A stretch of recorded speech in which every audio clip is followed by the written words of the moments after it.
Alright, good stream, everyone. I'm tired. Bye.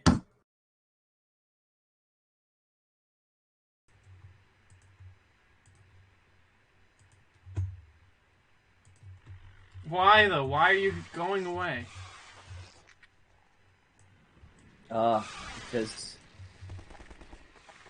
my time on this plane of existence has passed. I must go to other dimensions and help other weary travelers using my powers. I will now be going to Universe A153HRT7B, which is where David is actually the President of the United States. He needs me to help him co-pilot a live stream there, too. Is that the only thing I ever do in my life? Co-pilot live stream? Across the entire multiverse. The only thing you do on a Friday night existence. Can you imagine? Just every single universe, no matter what you're doing and who you are, you run a stream on Fridays, and I have to be there. Oh my god, that sounds like torture. Can you? No.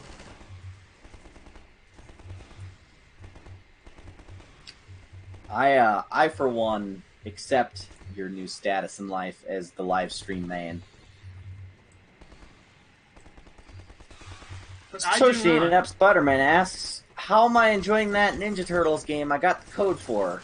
Actually, you know what's funny is that guy who helped me out, Mysterio, he's a nice guy. He's actually one of the Discord moderators. I think he's an admin, actually. He's been in these streams a couple of times. You guys have seen his comments and stuff. But if he's in the chat, say hi or something. But he didn't actually give me a code for that game. He just gave me his login info for PlayStation Network so that I could just log in to his account and just re-download the game. And I thought that was very humbling because that's a lot of trust in me, and I appreciate that. How dare other people trust you, you know? I've actually been collecting Ninja Turtles games like mad for some reason. I can't imagine and the only one I can't get right now, from the looks of it, is I can't get a copy of the Turtles in Time Reshelled edition, because that one's in the same boat as fucking Out of the Shadows, is that it was like a download exclusive game where you could only get it online, and then the license expired after like 2 years, and then they took it off forever. So unless I can find someone else who's willing to share their account info with me, who has that game, which seems very unlikely, I don't know if I'll be able to review that one, which is kind of sad. So I'm looking into trying to find a way to, like, I don't know, get one of my friends to emulate it, and maybe we could, like, play it that way. Yeah, because your friends are talented with this shit, you know?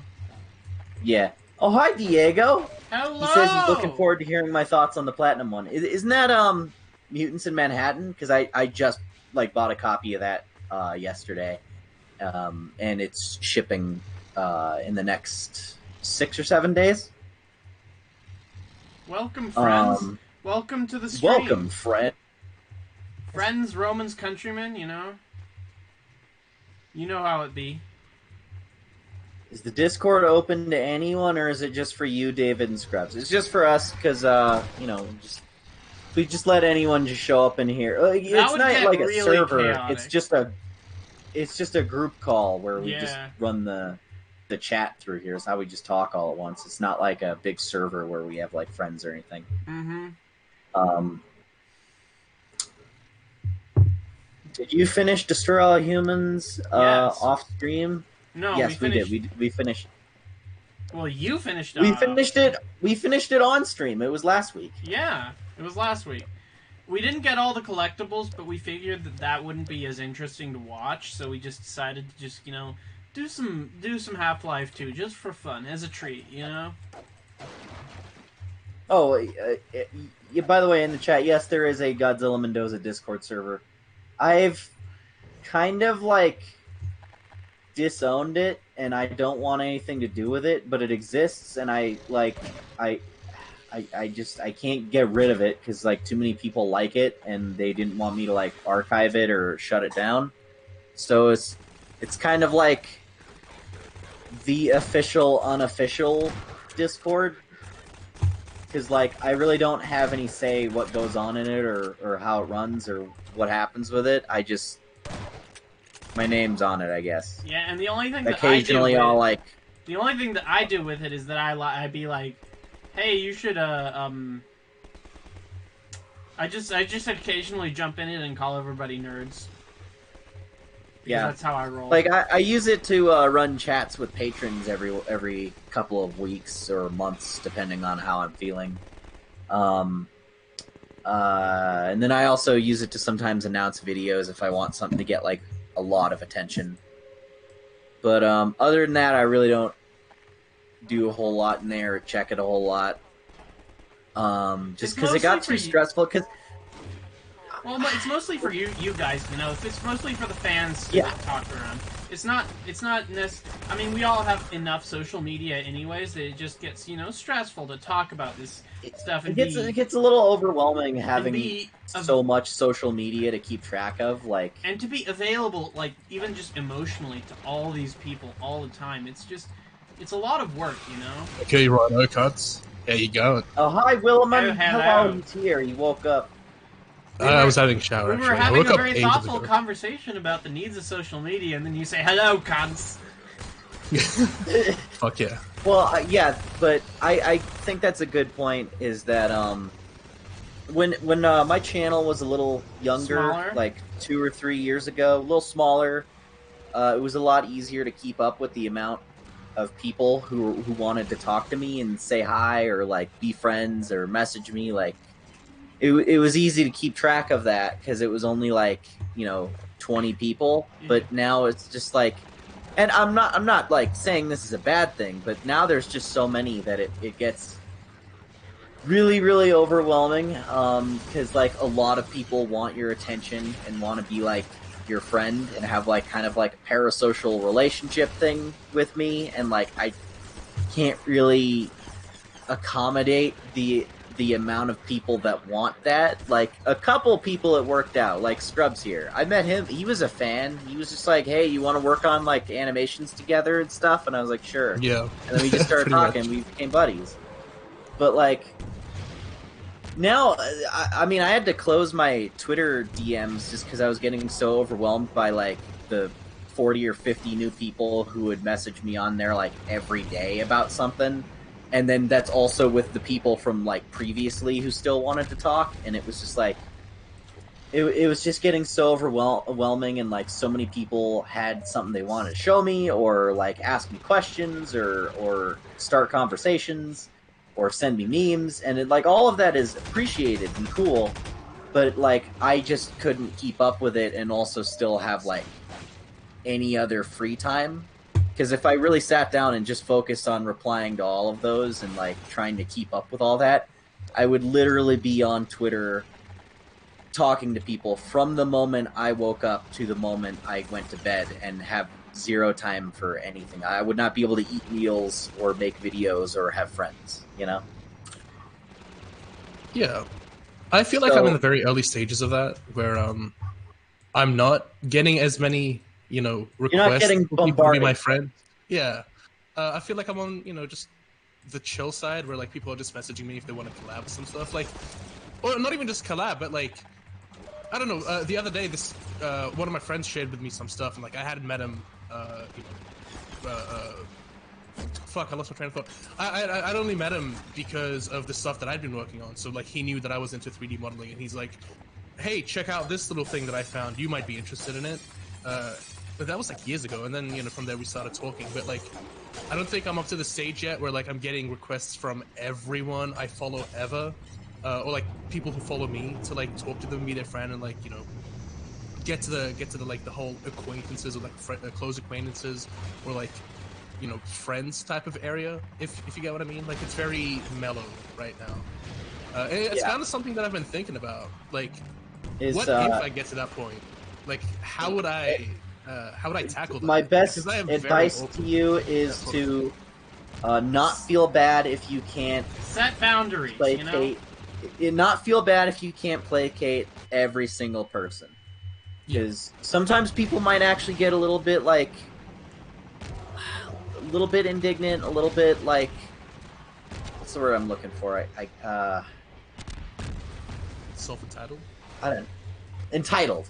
Yes, they feel entitled to your time and attention just by virtue of being a fan or being like, you know, interested in what you do.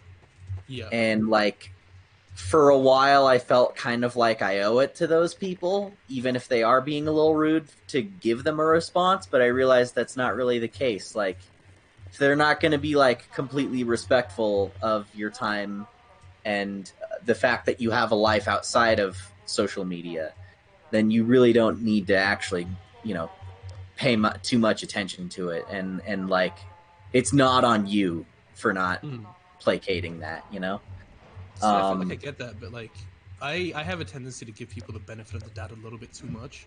And so in my mind, my anxiety was saying, like, and that's totally not thing that that's totally not a thing that Xavier does, by the way, giving people the benefit of the doubt. I have a problem with that too. But yeah, meanwhile, I'm just a cynical asshole who believes that everybody's out to get me, and then I never contact anybody that I follow on social media because I'm afraid they'll find me like a weirdo and creepy. So I'm just like completely on the other side of things. See, it's funny you say that because, like, very early on, I thought you didn't like me, and that's why you never like interacted with me on Twitter. Unless, like, a lot. You know what? I've heard that story from multiple people now. It's like, does David hate me? No, he's just like that. Because, like, I don't know. Initially, he gives me the vibes of like, oh, it's this guy. I feel so and, bad. Like, he's very, like, high standard. No. That's the thing. It felt like his standards were like way too high, and I'm like, shit. I gotta like, I don't know. Am I doing something wrong? I feel so bad because like I make a judgment. I never try to be like that, you know. It's not necessarily a bad thing. You can use that to your advantage. How so? I mean, I can imagine you could use that to your advantage. I can monetize people thinking I don't like them. But like, yeah, it's happened a couple times. I remember, I think Becky mentioned something about it and was like a little nervous, but I gave her some assurance. I remember that Anna was worried for the longest time that you like didn't like her and didn't trust her and thought she was evil. And like, I mean, she had like good reason for that, you know. Well, yeah, because like things were weird for a little while. Because like things started weird. Yeah. But like once everyone kind of understood where everyone was coming from and like what reasons things happened the way they did, I think it was very noticeable that you started to warm up to her, and I think she really appreciated that. Because, you know, that's always something scary, is when you start a relationship with someone, is like worrying that their friends are going to hate you. Mm-hmm. And what sucks about that is that, like, you know, you can't really win everyone over, but I think it means a lot to her that you've given her a lot more trust and started really, like, accepting her as just, like, one of the group and, like, a part of my life, you know? Yeah, I just find and it, I like, appreciate that. So... I think that's important. That was important to me, and I thank you a lot for that. But I find it, like, so weird that this is the way, you know, people like Scrubs thought. Because I assume the opposite is. I assume that everybody doesn't want to talk to me, and I'm just like, I don't want to be weird. I don't want to make it weird, you know? They're just afraid. You give off, like, that tsundere energy. Everyone's like, that what energy? Well, okay, the reason why I say that is because you're so well put together. Like, you're so concise, and you're so, like, you know exactly what to say, and I'm like, man, I'm not like that at all. He's not gonna like me one bit. I think people, because, okay, David is, I think, one of the smarter people I know, and I think that also can be intimidating. I think people get worried that he's like he thinks he's above them, or that like he's like a weird pretentious asshole.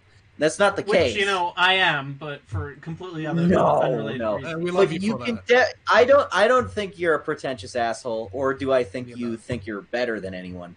But I will admit that you can give off that vibe very early on when people don't know you yet. Because I felt that way when we were talking in high school. I was like, man, this guy probably thinks I'm an idiot every time I open my mouth. Out. Especially because I'm not afraid to like tell you when I think that you're wrong. Yeah, well, I think that's one of the major things that gave me that vibe as well. You're very upfront about your opinions, and that can be intimidating too. Is because a lot more people try to dance around the point. If they don't agree about something, they'll try to like, be like kind of coy about it. If David thinks you said something stupid, he'll just go, "That's fucking dumb," and like everyone gets a little put off by that. But I think it's actually very refreshing because I always know where I stand with you. I always know exactly what you're thinking. I don't have to play guessing games with you. If you know David, you know he's a really sweet guy. He might give off a pretty different vibe early on, but you get to know him, you really get to like. He's awesome. Oh, absolutely. He's one of my absolute best friends in the whole wide world. He's the worst. And he threatened me with a gun the other day. He said he'll kill me and my family. See, even Diego in the chat says, I always feel bad when David is in one of my streams and I'm telling dick jokes. David loves dick jokes. He loves them. Don't feel bad. Listen, Diego, I just have one thing to say. I am reading this novel, 100 Years of Solitude. I did not think that a Nobel Prize-winning novel would have this many dick jokes. If it's good enough for that, it's good enough for me, okay? But anyway, I get what you're saying. I understand. It's something to be ashamed of. Like, it's something that can basically help you set boundaries without needing to do it yourself. Because people will get the impression of, this guy has really high standards. He doesn't fuck around. I better not fuck around with him. And you could use that to your advantage. Because that's sort of the vibe that I got from it. Because, like, back then, I used to be this, like... I don't know, I felt like I was a really different person. Xavier says that I wasn't, but internally I'm like, I was a really different person. I was, like, a very...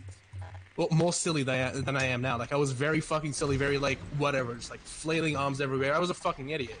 And so when I, like, was acquainted, with David, I'm just like, this guy's... fucking standards are like way above mine. Like, I've got no chance to beat this guy's friend. He's gonna judge me for being a silly man, but no, it turns out just under the surface he's also a silly man. He just like comes off as kind of standoffish at first. And that's not a bad thing. Like, not at all. No, I wish I had that. Because again, like, you can set boundaries without needing to set them like manually. Like, they're already set for you.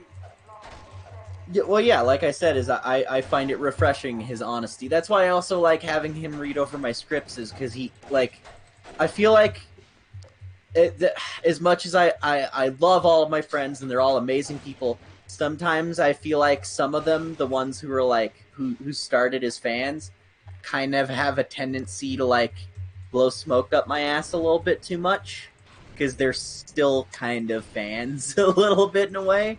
And they sometimes they like praise the things that I do too much, but like David sees me, is just such an equal, and I'm not saying that they do that on purpose. It's just kind of like accidental. But when I show like a script to David, he's always just so honest about his notes and how to improve things or what he thinks doesn't work, that it always like helps push me to write better things and like do better work. Because I'm not getting like that echo chamber effect of him just going, yeah, it's a good idea. You did a great job, boss. Like, sometimes you need someone to challenge you and tell you when you're not doing good enough. Not in like a mean way, but in a way that helps you do better. Like, you know what? One of the most iconic visuals of my entire channel is the red wall background. Like, that was David's suggestion. He said, maybe you should put some kind of thing in between or behind the video clip, some kind of visual to kind of fill out the negative space, and like very clearly say that this is one of Xavier's videos, because you'll always see that visual, whatever it is, and like know what you're watching. And I thought that was a great idea. I thought that was great, so I was like, what can I put in the videos that will like just be some kind of visual cue that this is my stuff, and that it will always I don't even remember this. Brand my stuff, and so I came up with the red wall from the Halo Reach Coliseum thing, and like that's just so synonymous with my content now, and like I can't imagine like how things would have gone if he hadn't told me to put that in, because that has also made editing my videos like 2,000% easier to have like something to fill gaps when I need it. Yeah. Good call, man. I'd say that really helped separate your channel from the other guys, like from other YouTubers. Because I can only think of one other channel who has something like that. It's like Rebel Taxi, who is a big inspiration for like how I edit my stuff. Mm-hmm. He has just like this kind of little space background, like it's like looks like you're zooming through a bunch of stars. It's like kind of really cool blue color, and has these really sparkly little stars that like grow and shrink as they're passing by. And he just kind of puts that in the background of like, if he has like footage that's letterboxed, or if he has like an image on screen that like isn't the same aspect ratio as the actual screen itself. Like it's just a good little thing to have in the background to, kind of fill out the negative space, but also be a good indicator of who you're watching. It's kind of like a subtle watermark in a way. Yeah. I don't think I was ever really good at that type of stuff. Like, I was good at the very, the more in-your-face type of stuff. That like, oh, okay, so I can clearly see that. I wasn't very good with the subtle stuff, which is kind of like what you're describing with the whole background thing. Like, in relation to everything else, that is, like, pretty subtle. Like, you wouldn't watch, Xavier's videos and be like, oh, hey, it's that iconic red background. It's like, oh, yeah, it's just the red background. It's like, you don't notice it consciously, but subconsciously, it's like, that's his video. I was never really good at that. I was just like, let's have this be Scrubs anime written all over it so that they know it's mine. Like, I felt like I've always been that type of person. And so, I don't know. I mean, sometimes the simplest answer is the best one, Just throw something in the bag. I like red and I like sci-fi, so I'll have it be like a metal wall that's red. Like, there's not really any like high level history to it, or any like really complicated thinking behind it. You know me more than anyone else. I overthink things way too much. Way too much. Oh, don't yeah. We all. Yeah. Don't but, we all? David, I feel like you're supposed to be able to shut down that shield from like way farther back from where you're at, and then like then go knock over the turrets. I don't know. I feel like there's you're like a supposed to knock piece over missing here, turrets. because you're just. You're supposed to Can knock he over like turrets. get in behind them and then just bump them over? There's a cable that he's got to pull out or like blow up out of the wall. So he's got to destroy the turrets first to be able to find that. Okay. Without dying. Because I feel like he's just walking into a wall of gunfire, like just this firing squad, and I'm like, I don't feel like that's as intended. There's like some missing step. I feel like there is. I think you're right. See, if there's one complaint I have about Half-Life games is that sometimes there are times like this where you get stuck and you ask yourself, am I really going the right way? Oftentimes, like, sometimes the solution is a little obtuse, and like you have to really think outside the box to figure out what the hell you're supposed to do, and like that's both a benefit and a detriment. Is like sometimes you really just want to brute force it, and like you get kind of punished for that. Yeah, I don't think you can shoot through that. Yeah. No, you can. Oh wait. Yeah, you can. Oh, you can shoot through it. You can? Grenades okay. and grenades, bullets, and pretty much everything else that can come out of your weapon can go through that, except for you. You can't. Yeah. Okay. Okay.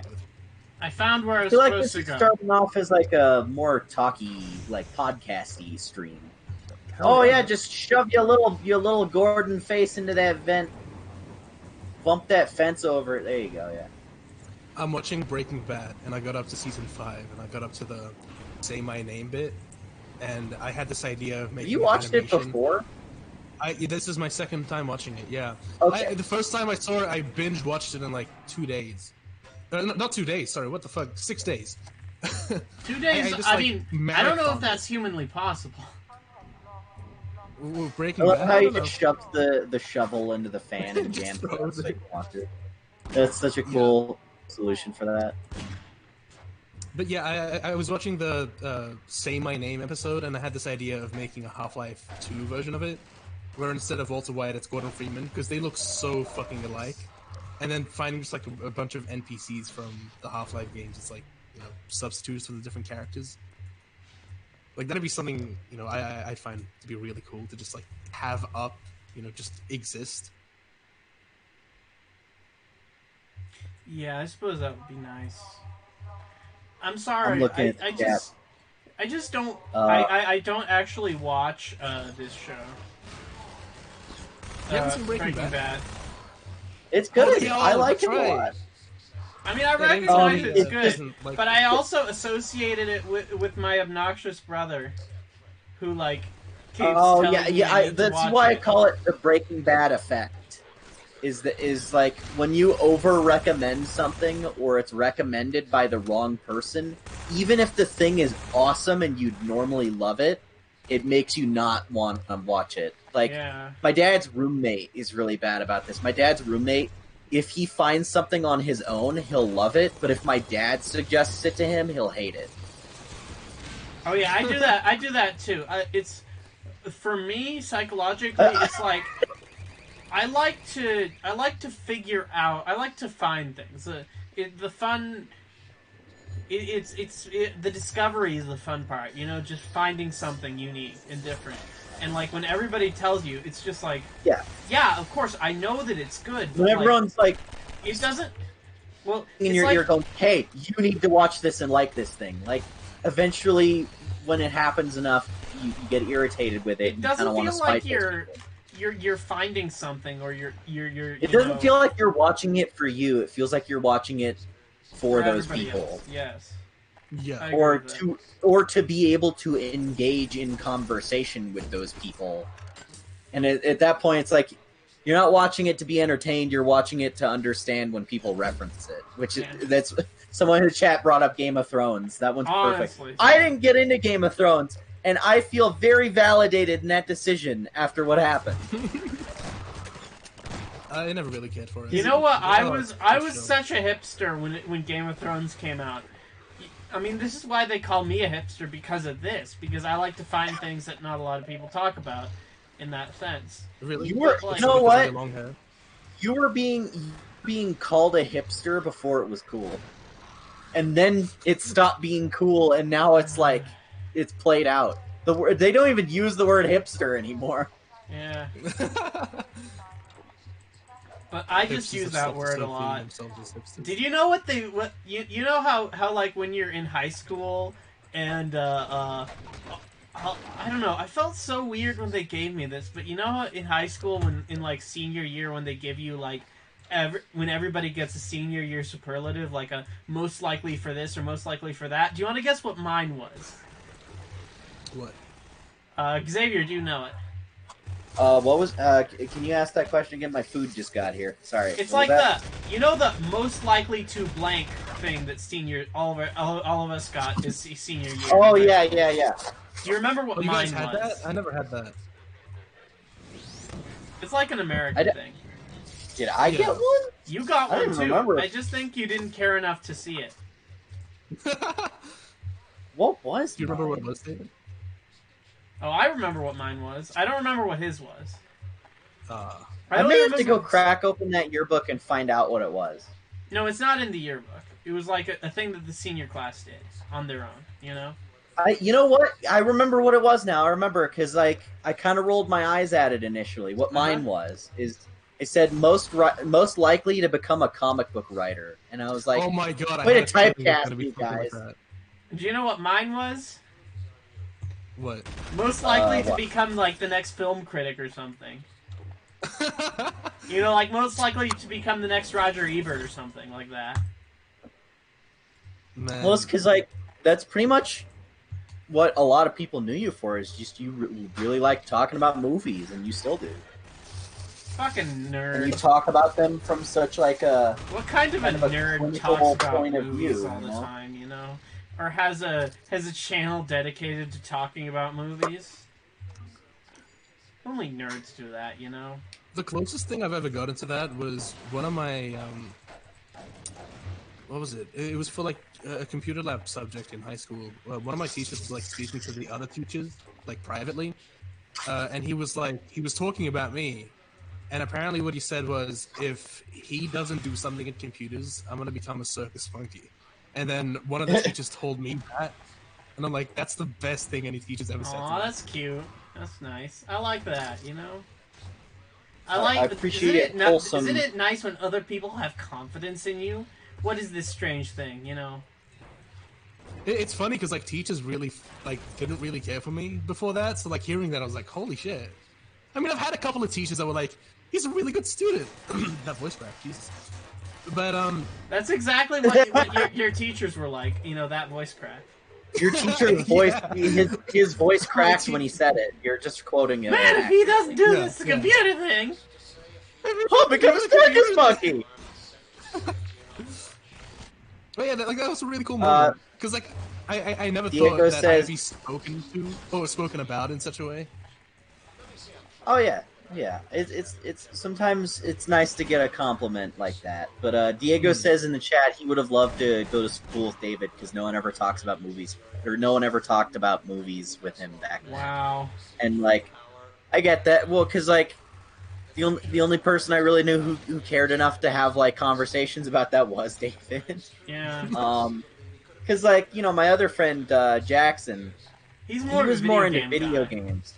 So we could talk about video games for days, and maybe like a handful of TV shows. But when it came to movies, his knowledge was not quite lacking, I'll say. But it just like it wasn't something he was quite as like passionate about. It wasn't something that he like was crazy over. Yeah. And I don't think I'll say that David is passionate or crazy about movies either. He just like he tolerates them.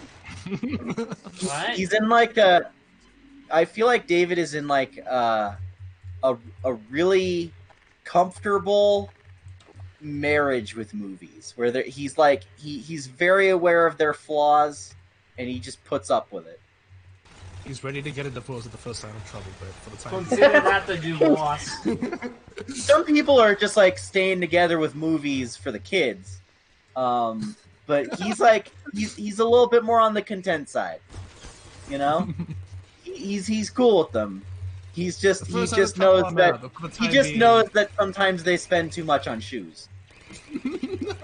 No, I'm the one who spends too much on shoes. They're the one who has an embarrassing ex. I'm surprised you survived that. Holy shit. Me too, honestly. And then I die like 10 seconds later. I really love this level because there were signs of it being an ambush prior, like leading up to it.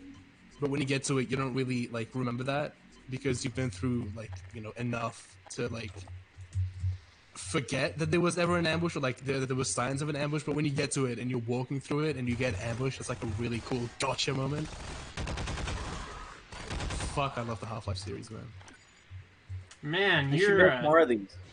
Nerd. Yeah. Okay. I don't know if I've told you this, but in Half-Life Alyx's source code, like they went, data mining or whatever, they found like a bunch of scripts relating to Half-Life 3 that date back to 2017. Half-Life 3 Episode 3 stopped being in development around 2008, 2009. Think about that for a second. They're kinda working on it.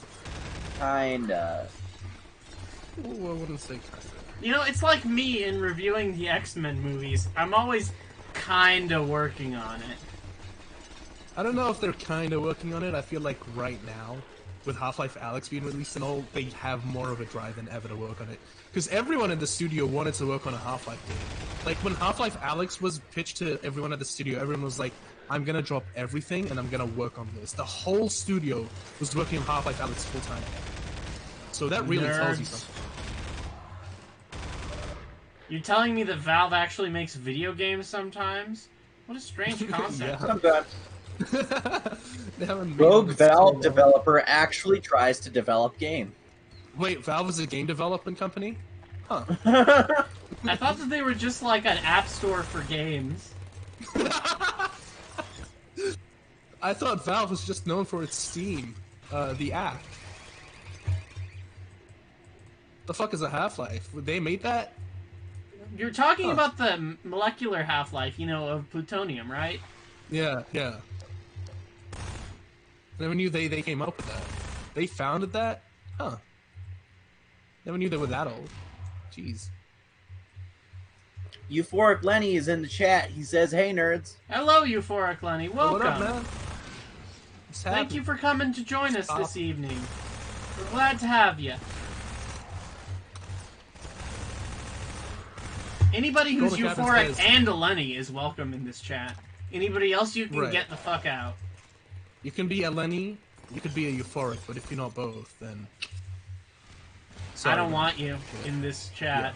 Yeah. We don't want you either. I'm sorry. But this is a euphoric Lenny only chat right now. Cyborg Diego says, I thought Valve only made apps where you could buy not safe for work games. That sounds about right.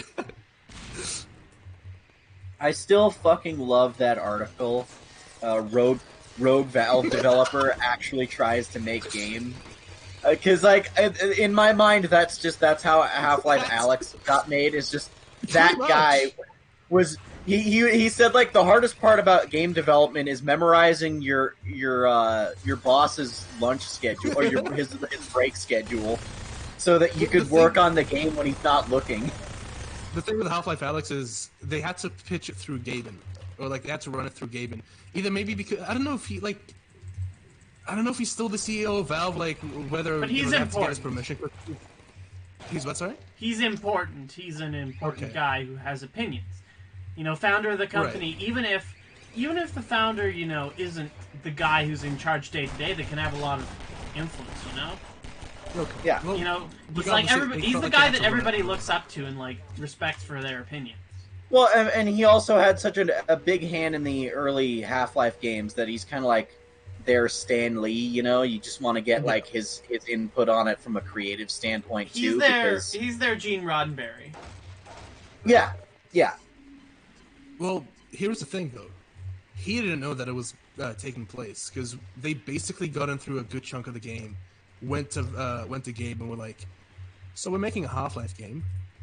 What do you think about that? And then he's just like, okay, cool.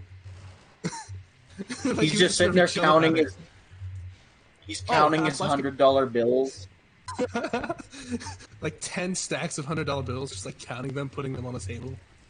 Oh, you're making. He's just got that scary Walter White desk where it's just like a stack of 10,000 fucking, just like bricks of cash.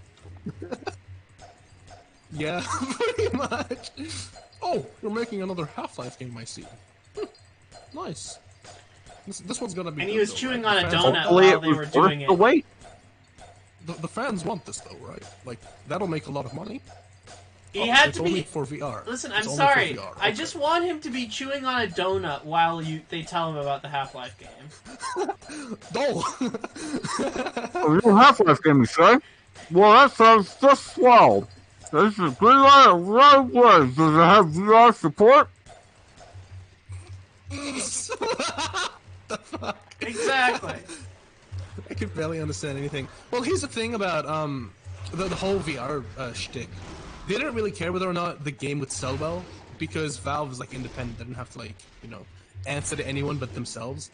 And so if they don't make enough money on the game, like whatever, as long as the people like it, that's sort of the philosophy as to whether or not they would make another one. And fucking, what do you know? People love it. People absolutely fucking love it. They love it. It's like the second coming of Christ to everyone. I mean, Except for the people who don't own VR. I realize that you're just talking about yourself right now. You do realize that, don't you? Fuck you. Is everyone just code, William? No. Who is everyone? Everyone is just, you know. Is everyone awkwardly trying to hide a boner under their desk right now? No. Did you hear the bang?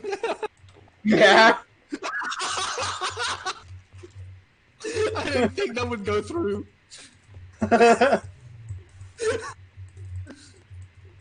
I'm getting a bunch of tags in the comments.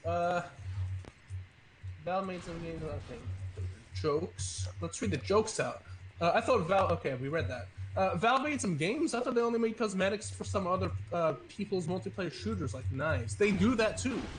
Probably was starting cook on some hot girls' bodies or something. That doesn't sound like Gabe to me. Actually, wait, maybe that. I don't know. I don't know what Gabe does in his free time. No one knows. He's snorting coke off of a crowbar. He's eating a donut. He's doing both at the same time. He's snorting He's snorting coke. He's snorting coke off of a donut, off of a crowbar. No, he's snorting coke off of a novelty donut shaped like a crowbar. So is it just a churro? No, it's a donut, but it's shaped like a crowbar. Like, it's still got that hole in the middle, but it sort of, like, loops around in a crowbar. Yeah, exactly. I'm having such a hard time visualizing this. I'll draw it for you. Or 3D model. Just looks like a fucking... It just looks like a candy cane.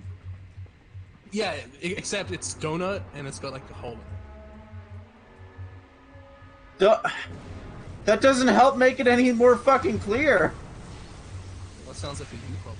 You can't just go, yeah, it's a donut, though. Like, what the fuck does that mean? It can be shaped like anything. It can be shaped like a giant cock. Well, okay, maybe. But it's also shaped like a donut. How is it shaped like a donut and a crowbar at the same time? That doesn't make any fucking sense. One is a circle and the other's a hook. Listen, life finds a way. Diego's question in chat is both hilarious and horrible. Okay, read it out. That's the whole go down the center. What? I'm sorry, can you repeat that? I didn't hear it. He says does the hole go down the center like a pee-pee hole?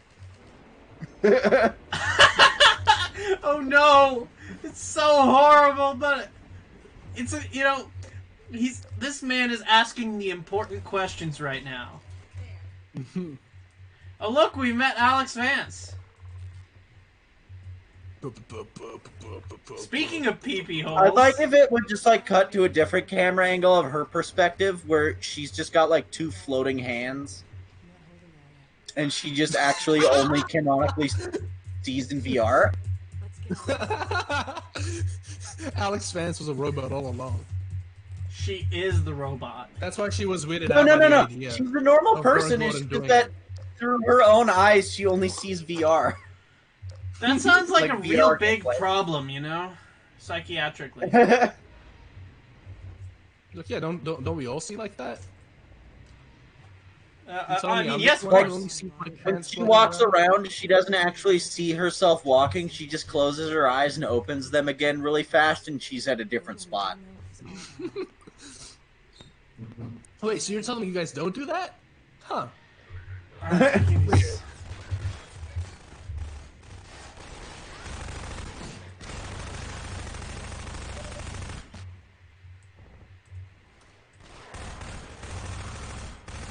This section of the game gave me a lot of grief because this is one of the easiest sections where Alex Vance could die if you're not careful. It's either this or it's in episode 1. I don't remember exactly, but it was a section where Half-Life, I was gonna say Half-Life Alex, where Alex is like by. That's her first name, Half-Life Alex. That's on her birth certificate. That's what it says. Gordon Freeman is fuck. Never mind. Never mind. I ruined the joke. Damn You it. ruined your own joke. Me and my stutters. Fucking dope. Thoughts on Michael Keaton and Ben Affleck both returning as Batman in the same movie? Could be a recipe for disaster, but I'm interested in seeing where that goes. I have thoughts. I think that their plan is to make the Flash movie because of all the time travel and different universe stuff. I think they're trying to make this their Days of Future Past, where they basically use time travel mechanics to erase the stuff that wasn't working from the movies and then line up new stuff that they want to try out and then also keep the stuff that was working. So, like, Wonder Woman's going to stay. Superman is kind of up in the air right now, but hopefully it'll look good for him. But Ben Affleck is going to get, like, kind of subtly, like, you know, he's going to get his goodbye. This will be his last one, and they'll move on. I think what they're going to do is he's going to, like, get erased from the timeline halfway through because of whatever happens. And then the Flash is going to go back and reset shit after hanging out with Michael Keaton Batman, who's going to be like he's going to be a stand-in for like Flashpoint Batman instead of doing the whole Thomas Wayne thing. And then once he gets everything realigned again, the new universe is going to have Pattinson in it. Because I think that's what they're doing, is they're trying to set up for that him being part of it now. See, you mentioned Pattinson, and I was like, I don't know about that. Because I really wanted Pattinson to be his own Batman, like a standalone thing, as opposed to like... And there's going to be a TV show, don't forget there's going to be a TV show spin-off of that version of Batman. I don't know how to feel about that. It's going to be... it's going to be about his Gotham.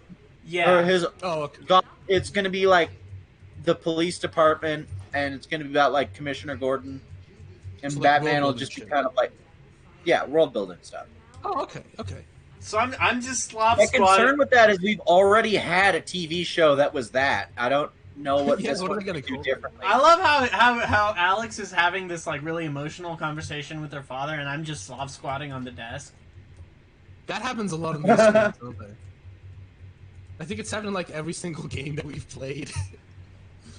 I mean, I definitely like to do that. I like to, if there's an environment that I think is too serious or too pretentious, I'll just do something really stupid. That's true. Diego Rivera was. Yeah. Fuck off. What? I never knew that. What? Are you being for real right now? Who? What?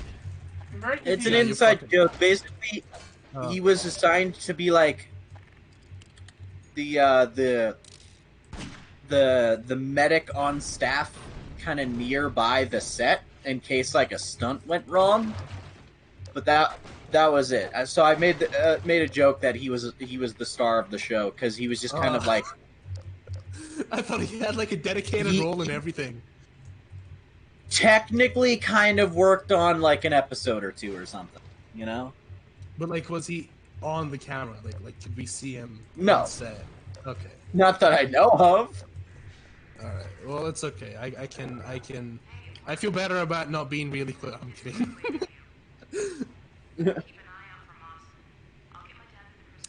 No. Yeah, man, imagine living in a part of the world or a part of the country where they film things. Cries in not living in California or New York or Georgia. You guys film things like would being in those places really be all that great? Well, I mean, if you want to get a job in that industry, it helps to be where people film things, you know?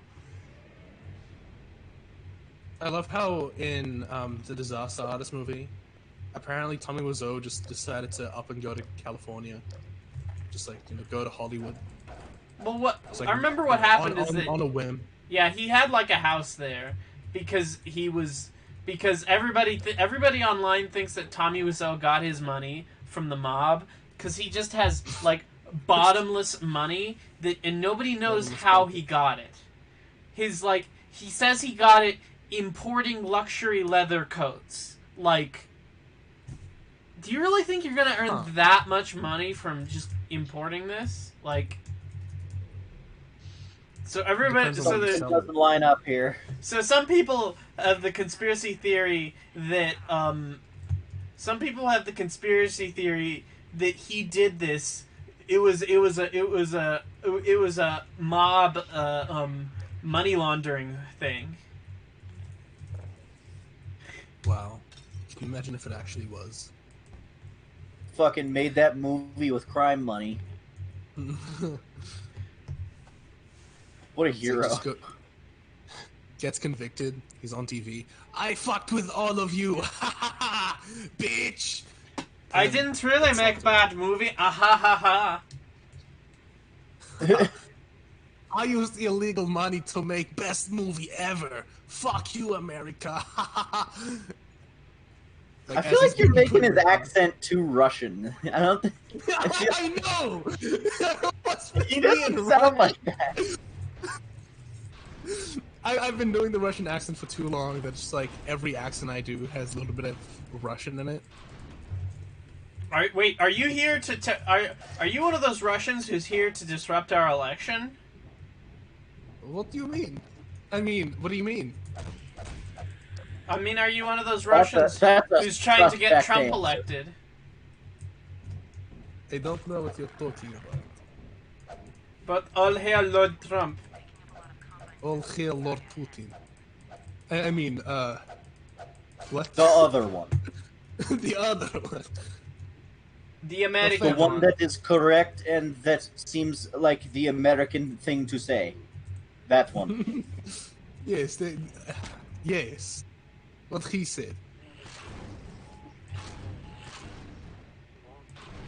Man. I'm so fucking tired. You just woke up. Yeah, but... I don't know, I had a long night last night. Didn't sleep till like 5. Didn't we all? I'm running on 3 hours of sleep.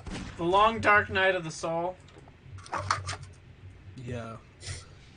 Okay, Man, so like... any of you guys been to uni? No? Good. So like, I had a big... I had a real stupid fuck up today, if you'll allow me to tell you about it. Hell yeah, dude. I'd love to hear It's very... It's not very... okay, so like, about a few weeks ago, I had gone, we'd gone to this transmission place by our house to get our car fixed, our mom's car, because it was having transmission problems. So we got it fixed, right? And then they told us to drive it after we drove it for 1,000 miles to come back and make sure everything was a-okay, right? So I drove to the place to get it checked this morning, and after I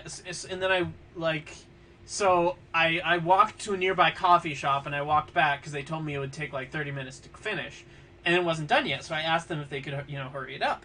So then I went out and I just sat down in an area by it because there were some chairs there, and then I saw them move it. And then I waited for like 2 hours after that because I thought that it was waiting in line to go into the garage. But when they moved it, they were done.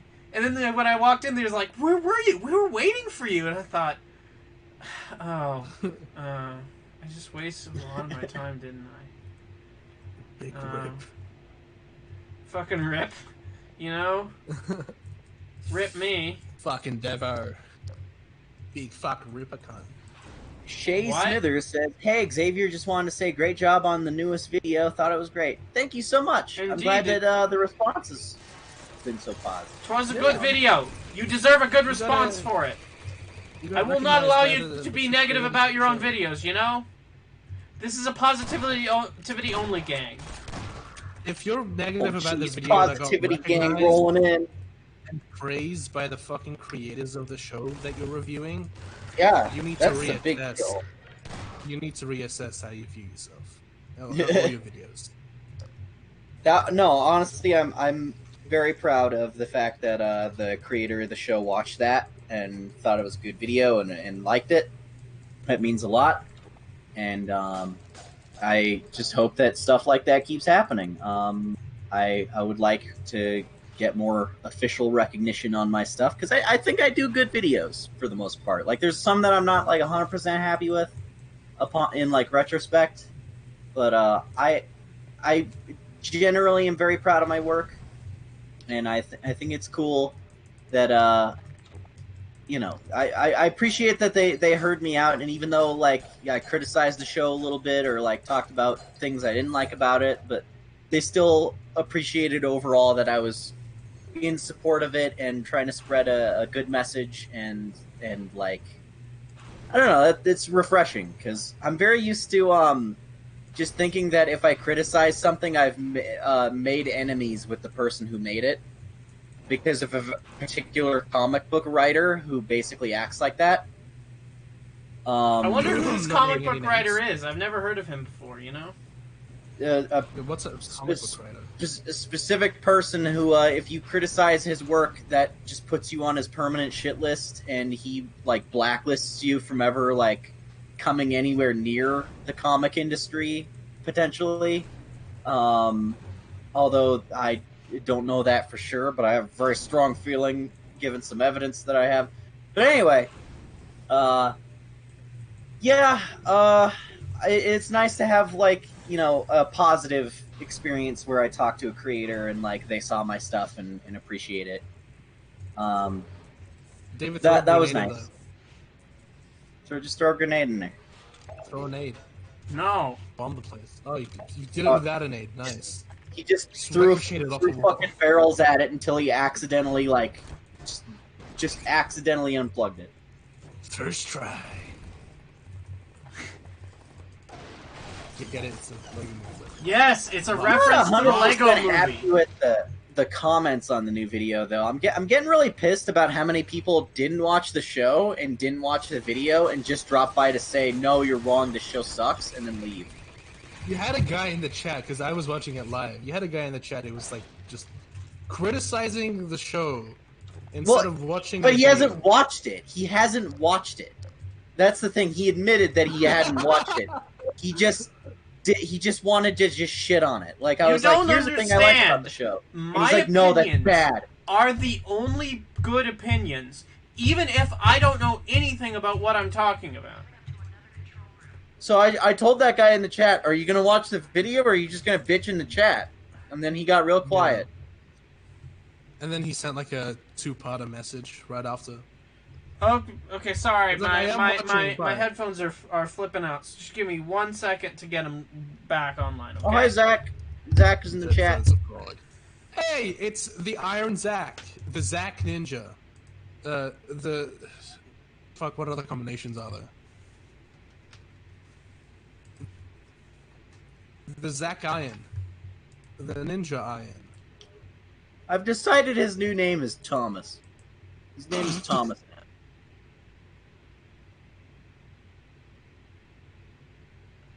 Thomas Iron Ninja. Oh, that was fucking terrible. I'm sorry. I apologize.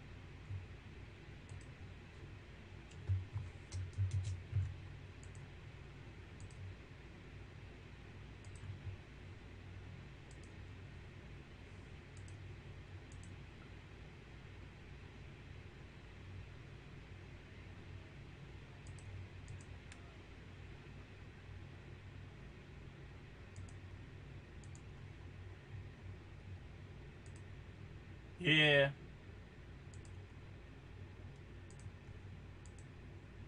Like, just poo-poos all over it. Fucking, there was a guy in the comments who said, this show is garbage and deserves to get canceled, and I think less of you for having this opinion. And I'm like, alright, go fuck yourself too, buddy. Did you actually, like, send him that message? Like, yes, I said go fuck yourself, and then deleted his comments so that the only thing he would see is just the notification, and he wouldn't be able to reply to it. Oh, this is a fun part of the game. I love this section. You know, where you have the turrets, and you set it up. Oh, that's the easy part, mate. Wait till it gets to the other one. Which is the other one? The other one is like when you're in just a completely different room and you have to wait for Alex to personally get to you. Oh, I remember it happens twice.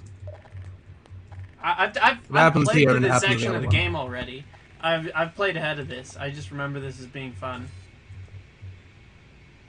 Because I'm a nerd. Fucking nerd. What? You fucking nerd.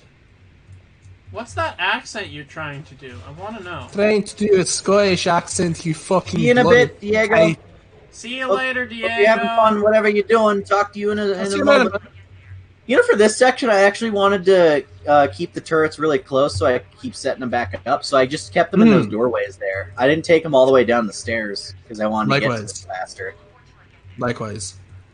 But like that, you know, both are. It's the placement is valid no matter what. You just gotta. No, you did it wrong. You didn't do it my way, and so it's wrong. Fuck you. I think of you less now. You know what I think of less? Spider-Man. What? How fuck? Okay, sorry. I can't be on this anymore.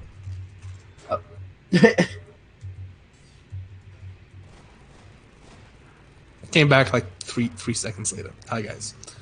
Also, nobody in the chat can hear you when you. I know. That's why I had to like say I came back 3 seconds later. I thought Xavier would like cackle laughing because he does it every time I leave. You know what they say? The best jokes are the jokes you have to explain.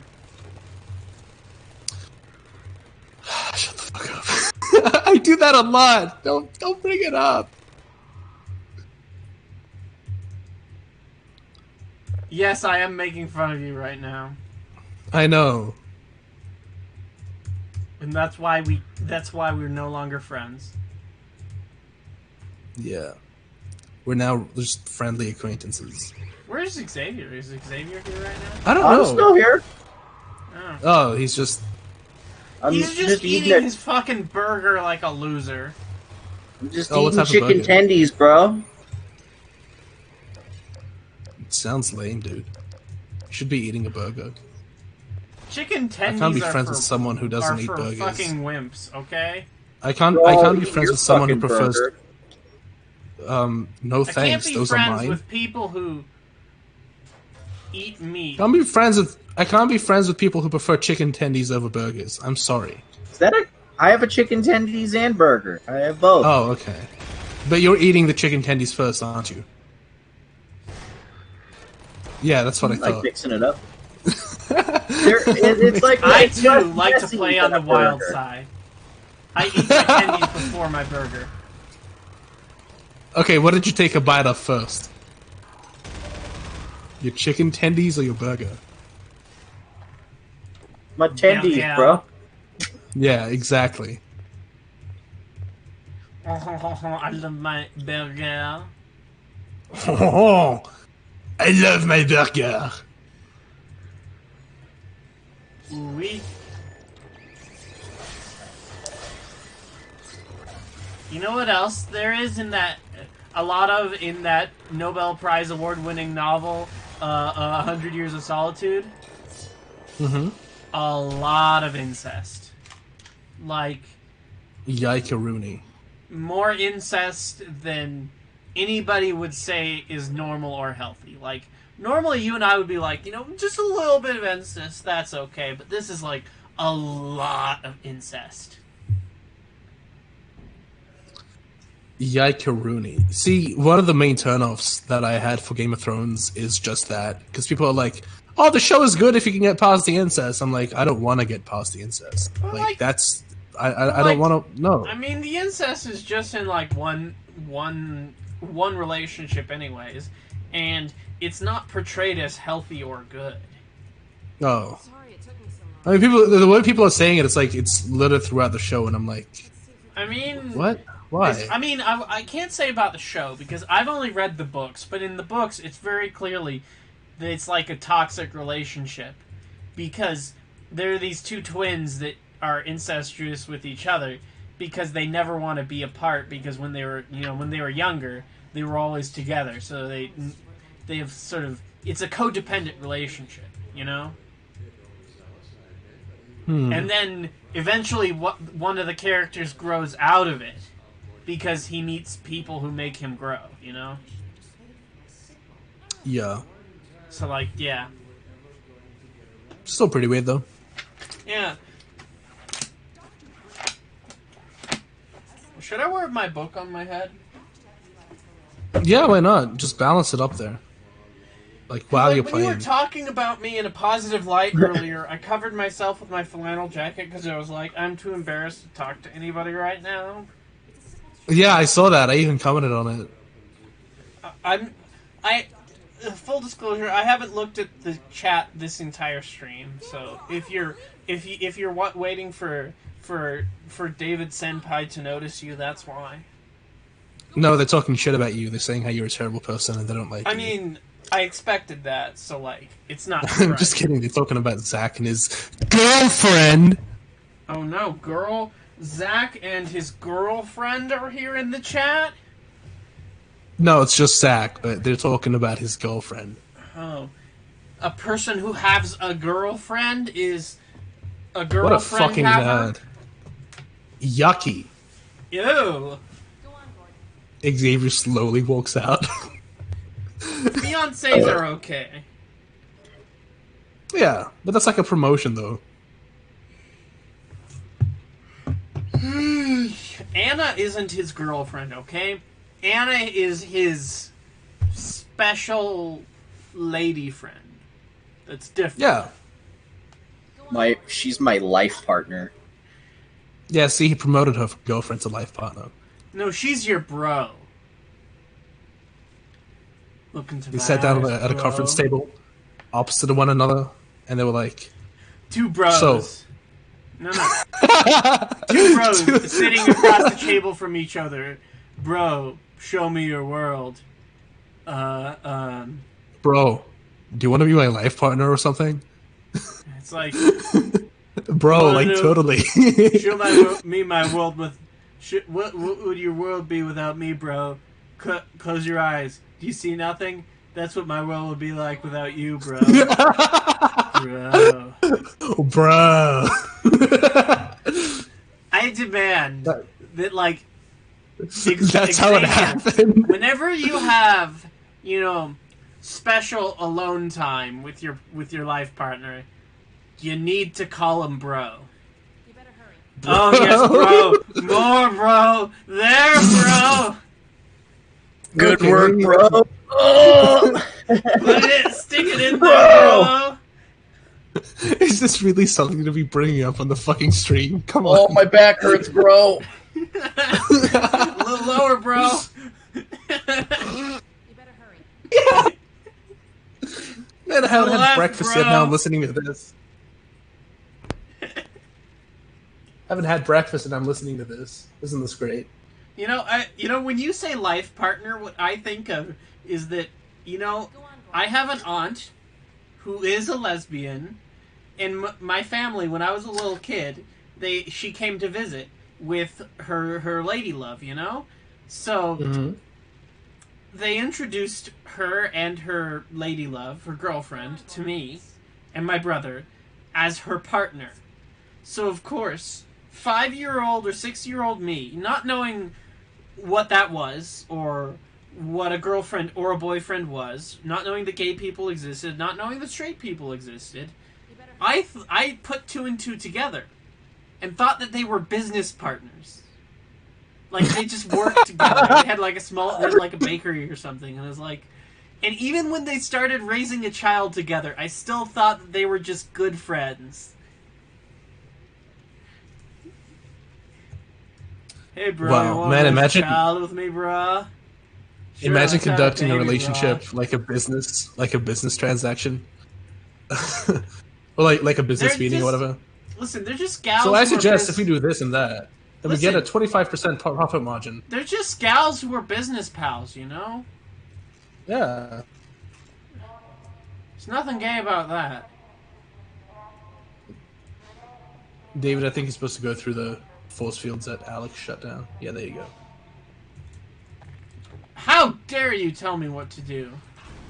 Fellas, is it gay to have a business partner in your life? Fellas, is it gay to start a small business with your best friend? Fellas, is it gay to grow that business out into something a little bit bigger? Fellas, is it Fellas, gay is it to gay? engage it? Fellas, is it gay to exist under capitalism? I think it's pretty gay. I mean, you're basically producing wealth for another man, you know? Jesus Christ. Not if you say no homo.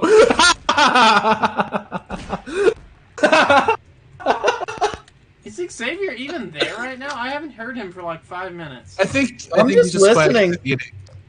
Okay, Yeah. fair enough. I'm trying to eat before this gets cold. It's just that you're not usually this silent, you know?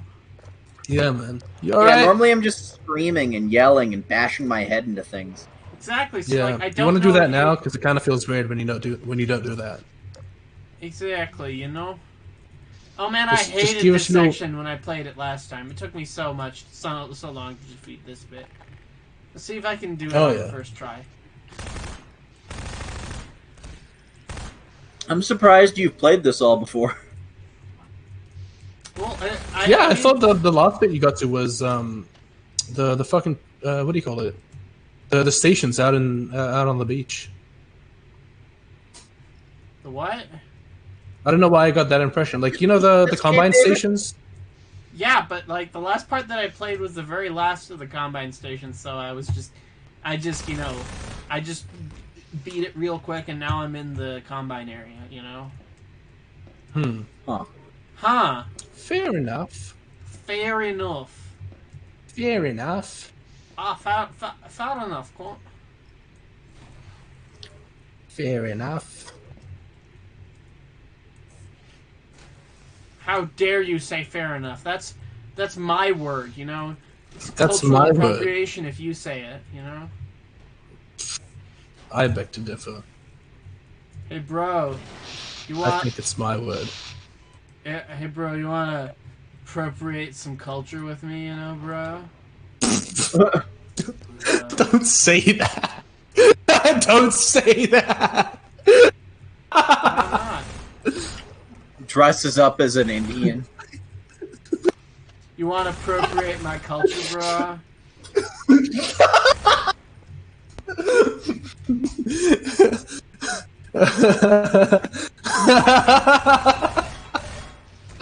I'll appropriate your culture if you appropriate mine.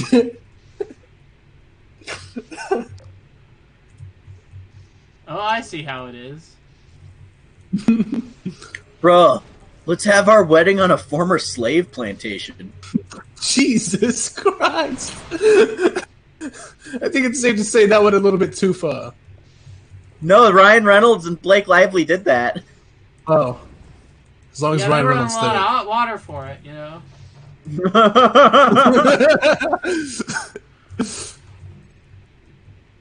So, weird fucking spot. I mean, I don't think they did that for any reason. They just thought I think it they was just pretty. weren't really. They probably just like picked the spot and thought it was pretty and just weren't really like thinking about it like that. I mean, And like, like I don't really and hold you know, it to against be fair, them. for Ryan that. Reynolds, he's Canadian, you know? So we don't expect that he knows everything about the subtleties and the nuances of, like, U.S. history. Yeah, because like a lot of them aren't really exposed to that shit like we are, where it's like kind of constantly on our minds. And a lot of Americans aren't either, you know? Well, yeah. So, yeah, I don't hold it against him. I don't think it was done for any like shady reasons. I just think it's like funny. It's Because just it kind was of, just like it's just kind of in fun. hindsight, it was a little bit of a weird goof, and it It's was a just little. kind of little it's not him. He's actively being racist. It's just kind of tone deaf, you know. yeah. It's just It's like And not he- reading he- the room. he admitted he's like, I didn't realize that would be kind of weird. I just liked the spot, and that was a bad decision, and like, I'm not mad at him for it. Yeah. I mean, I'm mad at him for a lot of other things, but not that, you know. I still haven't forgiven him for Deadpool. Oh my god, I was gonna bring that up as like a joke. I didn't think he'd say that like for real. That was a joke, what I just said right now. I'm mad at him for 6 Underground. Yeah, I'm mad at him for Detective Pikachu. Not for any particular reason, it's just that it was spoiled to me last stream. by these two cunts. I mean, fellas. Yeah, don't say that word anymore. It's misogynistic. You know that, right? I don't know what you're talking about. We support the ladies in this stream. Well, I support the ladies in the stream too. What makes you think I don't? The fact that you said the K word. The K word. Yeah, well, it's part of the Australian culture. So I don't know what the fuck to tell you there, mate. Well, that's what the people in the South said, you know? When they said that oppressing black people was part of their culture. So read the room, you know? The way you made that comparison. That's such a drastic leap. I know, it's called reducto ad Hitlerum. It's when you make a comparison to, like, you know, history's worst monsters, even when it's not really, you know, appropriate. And I mean, it's like, you know, it's like, you know who else like to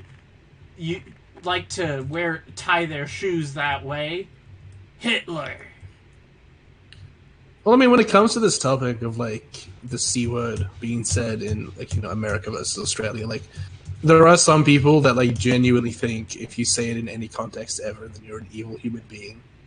And I'm kind of, like, worried that people don't get it. I'm kind of worried that people don't get the idea, or, like, you know, the fact that I don't say it in any, like, hateful way. I just say it because it's something that, like, you know, people say it over here, like, whatever, like, no one cares, right? Like, it's not a slang term, you know. Yeah, it's not like an insult or anything thrown at anyone, and so it's a term of endearment. For the most part, it is actually. So, like, when people are like, "You can't say that. That's evil. You're a misogynist," I'm just like, "That's a bit extreme. I'm sorry. Do you really mean that, or are you joking?" You know who else? It takes me a bit by surprise as well. You know who else thought that they were joking? Who said that they were joking? Who? Ellen DeGeneres. Oh. What happened with her? She's funny you brought her up. Verbally abusive asshole to her workers. Alright, let me answer some questions in chat. Someone asks, what do we think of the game Halo Reach? Because they're playing through it and thinking it's a little bit overrated. No, I have never played it. I played the hell out of it. I still play it actually kind of frequently. The online mode, at least. I think Halo Reach is awesome. It's the last good Halo game. I'm just like, I was really not a fan of what they did with 4. I didn't hate 4 because it was different. I hated it because the changes that were made were not, like, beneficial or interesting. You know? It's okay to make changes as long as they don't suck, or there's, like, there's, like, an interesting angle to them, but, like, I don't know. Halo 4 is a bizarre shit show. But yeah, I like Halo Reach. I like the way everything kind of comes full circle with the series. Also, I think it has probably the most solid gameplay of all those older Halo games. Also, from a plot perspective, with Halo 4, it's kind of bad because it's like you reach a natural stopping point with the series with the end of 3, right? You know, the Covenant is no longer a threat, blah blah blah. But then you Master Chief is lost in space and is like resigned himself to death. You keep the story going from there, you know? It's like it feels like fan fiction. It's okay for things to end. You know, you're gonna gotta keep going with stuff till, like, you milk them out dry. You know, it's okay for people to revisit the old games and, you know, maybe at some point down the line make remakes of them. You don't constantly gotta be, like, adding and expanding the story if it doesn't, you know, need any adding or expanding to. But you don't realize we need to make more Halo games. But I also loved I also loved there's a sketch on Polygon which was Brian David Gilbert reads all the Halo novels, and that was a good video. Are the Halo novels good? I don't know, some of them are according to him. Oh, like, you haven't read them personally? I mean, I haven't either, because I spent my time reading the cool kids books, the Star Trek books. The Star Trek. Because as we all know, there is nothing cooler than Star Trek. Hey man, Star Trek's pretty cool. I like it. You only like it because another I've shown it question. to you, you fucking nerd. I know. Zach asked That's why I like if I've seen the Transformers War for Cybertron Netflix show. I got like He has opinions 4 or on it. 5 episodes in on that and just had to stop because that show has some of the most poorly directed, lifeless, and just wooden voice acting I think I've ever heard in an animated property. Everyone talks like this. Every character talks like this. They always talk kind of in a hushed, quiet tone, very slowly with dramatic pauses. And every character has this exact same fucking voice throughout the entire show. Even during the action scenes, they all talk like this the entire show. And like, the dialogue is just really long and drawn out and boring. It's a lot of characters going, "This war is tearing us apart. But what are we without this war? We need to stop this war. This war is all I have left.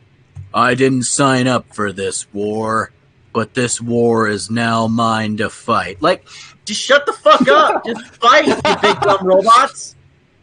I still Sounds think like that such a bad parody. the best Transformers content we've gotten in the past, like, 20 years or 30 years is the 5-minute opening Transformers scene animated. from Bumblebee. Oh, yeah, you know what? That was pretty good. No, it's really good. I really wish they had a movie where that was like the whole premise of it. They're working before on the it. Bumblebee movie. They're Yeah, but I mean, working on like it. if they came out, They're just they gonna- came out with that first. Like if they led with that and then Bumblebee. I don't know. feel I like that think would- I think we Because, needed like one movie to show that Transformers can work on Earth with like a little bit more of a narrowed scope. That's fair. Because like It's that funny- movie wasn't about it's funny how they save the waited world. until It Shape was of Water like came out the previous year to do like, oh, what if like Transformers were sexy and they were your boyfriend? Because like, I mean, I know I'm joking, but there's a line in the movie where Haley Steinfeld shoves her hands into the robot and says, "Don't worry, I'll be gentle." she didn't deliver it quite like that. Don't worry. No, she says it like this. Don't worry, I'll be gentle. Jesus Christ. And then just starts furiously fisting Bumblebee's robot asshole. It's exactly. But no, what yeah, it is. I really appreciate Bumblebee for being a movie about fucking restraint. Because there's 2 Decepticons in that whole movie, and 1 Well, it's Autobot, all- and that's why that movie is sick. Is because it's just so limited. They're like, And- instead and of also- shoving in 90 characters Also, that you don't give a shit They, about, they here's fucking 3. finally fired Michael Bay, and they hired an animator to direct it. You know, a guy who knows And that's what how to animate and make things look interesting visually with CGI versus somebody like Michael Bay who's like,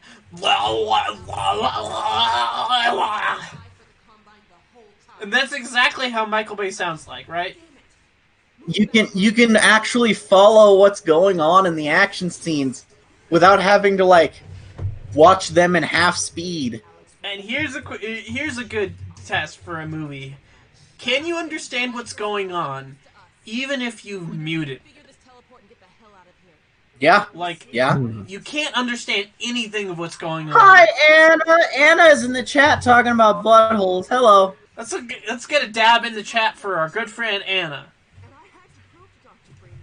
Dab in the chat, my friend. Anyway, my favorite Hey, scene Anna. from that movie, or my favorite parts of that movie, are all the scenes where Bumblebee does a fucking fatality on whichever Decepticon. Every time they kill a Decepticon in that one, they don't just blow up. They kill them in a really interesting way. I also love the Like- bit where John Cena plays the military guy, and he's like, "Does anybody else think it weird that we're working with a guy called the Decepticons?" I mean, the name. Doesn't that raise any red flags?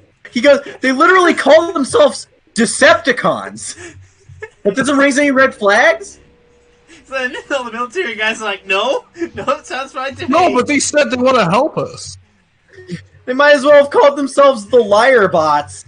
I just love that moment right there. It was one of the best moments of just any movie that I fucking love the. This is a spoiler for that movie. For anyone who cares, William, have you seen it?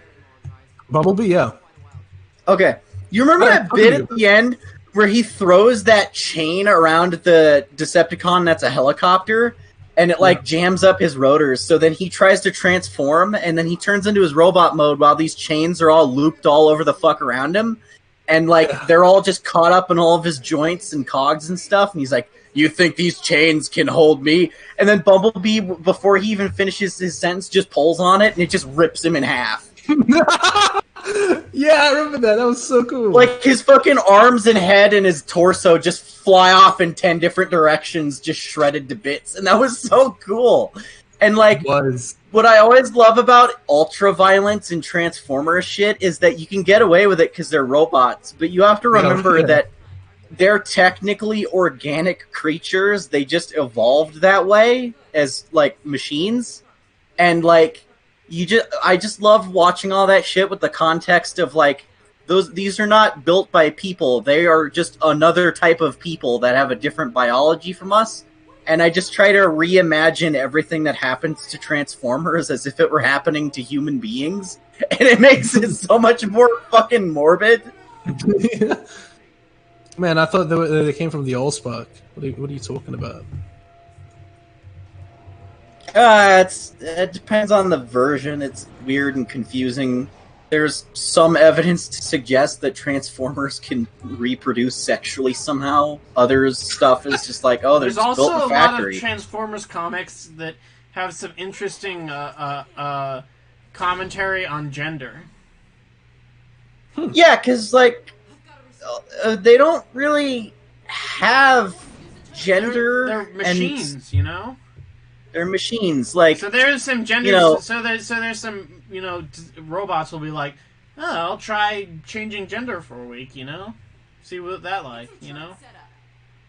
Yeah, like, because being that they're robots, they can really just look and sound like whatever. So, like, you know, RC is just basically just another male Autobot that just has a higher pitched voice and a more curvy, feminine looking body. You know. Oh, no. I think you could do some interesting stuff with that thematically. Gender bender, gender spender. Mom says it's my turn. You know, I always feel like angry when I hear people just say that Transformers is just toy commercial garbage with no substance. I mean, it is. There's themes, there's stuff, there's like, but, you know, if you know where to look. It also is a toy commercial. It is a toy commercial, but it's not devoid of substance and it's not worthless, you know? Yeah. I think that's being very dismissive because, like, I don't know. There's some interesting themes about you know, if at risk of getting a little too political, I think there's a reason that all the bad guys in Transformers turn into military vehicles. Like, I don't think there's a reason for that. I think it's completely accidental. I just think that they think like, oh, the Decepticons are all fucking tanks and jet fighters and attack helicopters, and the leader of the Decepticons was just a fucking gun. I think there's kind of a point that was subtly being made there. I don't know. Anyway. Remember that? Did I tell you about when Anna went on that crazy rant about why Megatron should not have a penis? Should not have a penis? He never had one. That was the other guy. That was that other Transformer who had the giant balls. I'm directly beneath. The enemy scrotum! The way that peaked. Bumblebee, stop lubricating the man. He pissed on indie legend, indie icon John Turturro. He pissed on one of the greatest actors of our generation. Okay, but yeah, there was one time where Anna was like awake for like 24 hours and was very clearly getting like loopy and delusional and crazy. And she started fucking like we were watching like Beast Wars, and I was talking about how like the Transformers are like techno organic in that one. And like Anna's telling I was me like not to go with the story. She's like, no in chat. Well, I was talking about how like I was like, do you think Optimus Primal has a dick? Because you know he turns into a big gorilla, and he's a male gorilla. And I was like, do you think Megatron has a scary T-Rex penis? Because he's a T-Rex in that show. And she started like because she was so loopy and tired and like not 100% there at the moment. She started like getting really passionately upset at the concept of Transformers with genitals to the point that she like was on the verge of crying. No, she did cry a little bit. She's like, robots don't have wee-wees. It doesn't make any sense. Well, it would have to be square and metal and stuff. And I was like, and I was laughing. I was laughing so hard my ribs hurt. And she's like, why are you laughing? And I'm like, because you're like so tired, you're not making sense. Fucking lay down. And like I like sent her to bed like an angry parent. And then she woke up a few hours later and was like, what did we talk about last night? I was like, you don't remember? You don't remember the fucking Megatron penis rant? And she was like, no, that happened? And I was like, you were like bawling your eyes out at the idea of Megatron having a cock. She was so bothered. And she doesn't remember it because she was like completely out of her mind when she said it. And it happened twice in like 2 months. I've had a lot of those moments. I relate to that so fucking hard. You know how it be when you're having a night with your significant other and you start ranting about Transformer dick. Where's Dr. Kleiner? Wouldn't it just like look like a gun that's like positioned on the crotch? What if But, there's like, a get what if off there's the a blade and Transformer flex. in the next Michael Bay movie that's just he shoots out of his dick like he like takes his arms and he does like the hip thrust, and every hip thrust He's fires. just got a giant laser cannon. He's like that fucking superhero character fucking Codpiece, where he's just got a cannon on his crotch. Because apparently his either his wife or his girlfriend broke up with him because he had a small penis. Well, no, she just said she said he was too small, and she was just talking about the fact that he was like 5'5" or something. And he just misconstrued it and thought he was. Hey, socially, that Spider-Man says we need femboy Autobots. Can you just imagine Michael Bay at that pitch meeting? Okay, guys, so this is what we're gonna do for the sequel. So you know how we have the cannon or the gun or whatever coming either out of the arms or the back or even the face. How about this? We make it come out of the crotch. Now, think about this. Well, actually, we've all had our Transformers look like they were closed, right? Like it looked like as though they had clothes on, right? And that's good and all. We like that. Cool designs. But what if we actually had robots that were naked? Now that's a mind blow right there. And what if they were outcasts and the whole movie is about them fitting in? Wrap your brain around that. wrap your brain around. Boom, cinema, amazing, sold, $10 million opening day. Holy shit! That's why Bumblebee was made. They just kicked him out of the office. Just imagine the pic. They just fucking threw him out of the room. Like, it just shows the door and him just flying out like 5 feet above the ground and just going, ah! Like, yeah, there's like no visible means of propulsion. They were gonna make 8 more Transformers movies, but why was it canceled all of a sudden? I wonder why. Yo! That's why.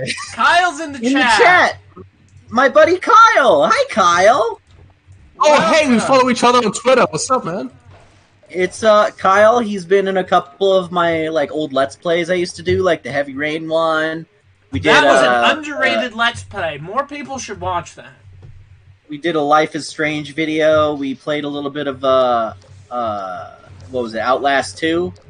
Yeah. He's been in a handful of stuff on the old Godzilla Mendoza channel. He's a good friend of mine. We used to hang out a lot in high school, but not as much lately since college started, just because we've both been very busy, but I would like to hang out more when possible. Oh, he's also in the Sonic podcast. He's the other characters that aren't David and me. Yeah, I was gonna say he appeared in a couple of people. I'm saying we need to bring Kyle. We need to bring you back. We should do Sonic High School 4 instead of a video game stream for the next video. You know? Please don't. You should join us. You should do some voice acting too. You know? I mean, I could, but maybe not. I don't know. Please. Fucking We need Sonic the Australians in Sonic Australian representation in hashtag Sonic High School. Fine. I'll do it. Thank you. Good. But only because you Sorry, forced me like, to. Listen, any person who does not like Sonic High School is not my friend. Oh.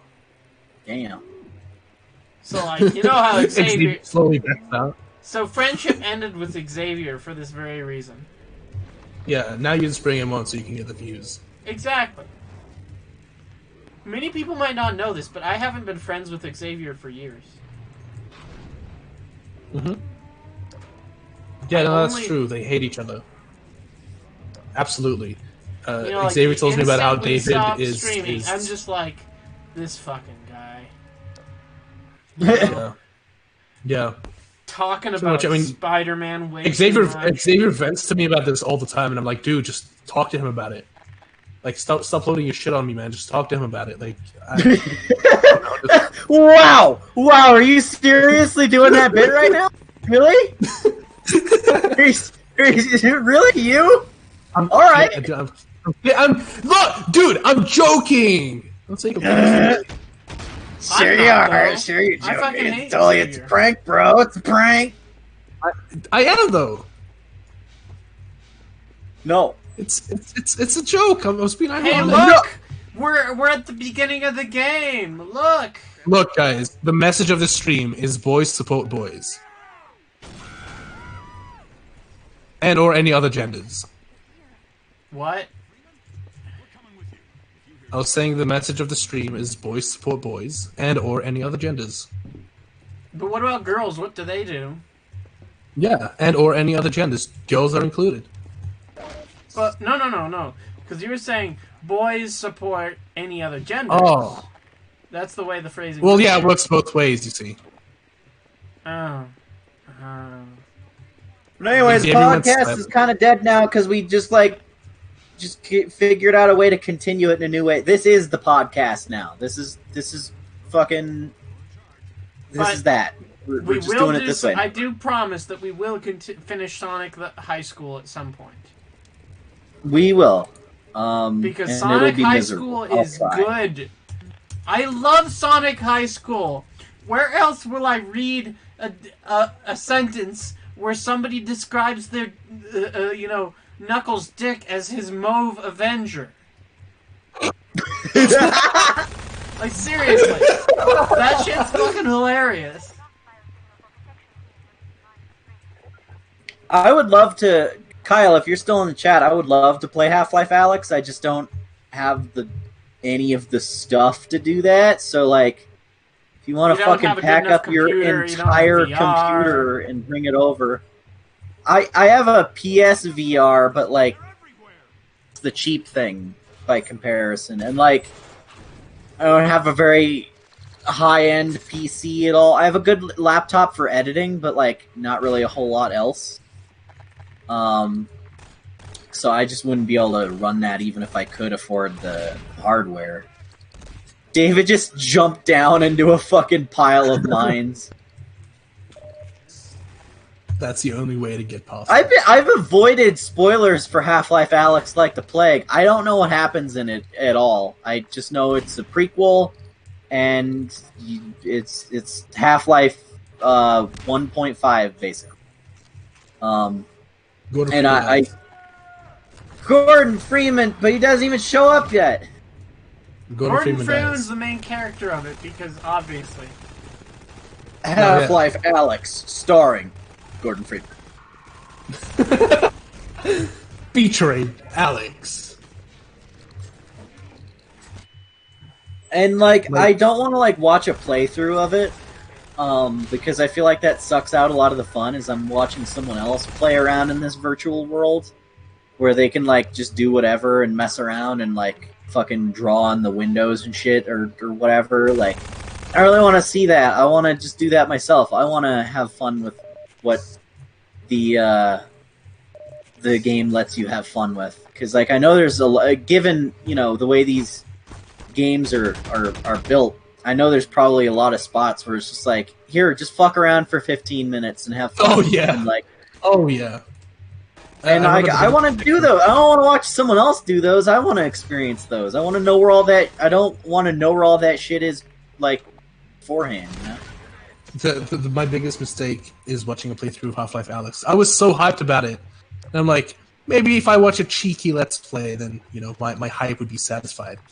And it was for a bit, but now I'm regretting it because the game is so fucking good, and I wanted to experience everything that happened in it firsthand, like in person.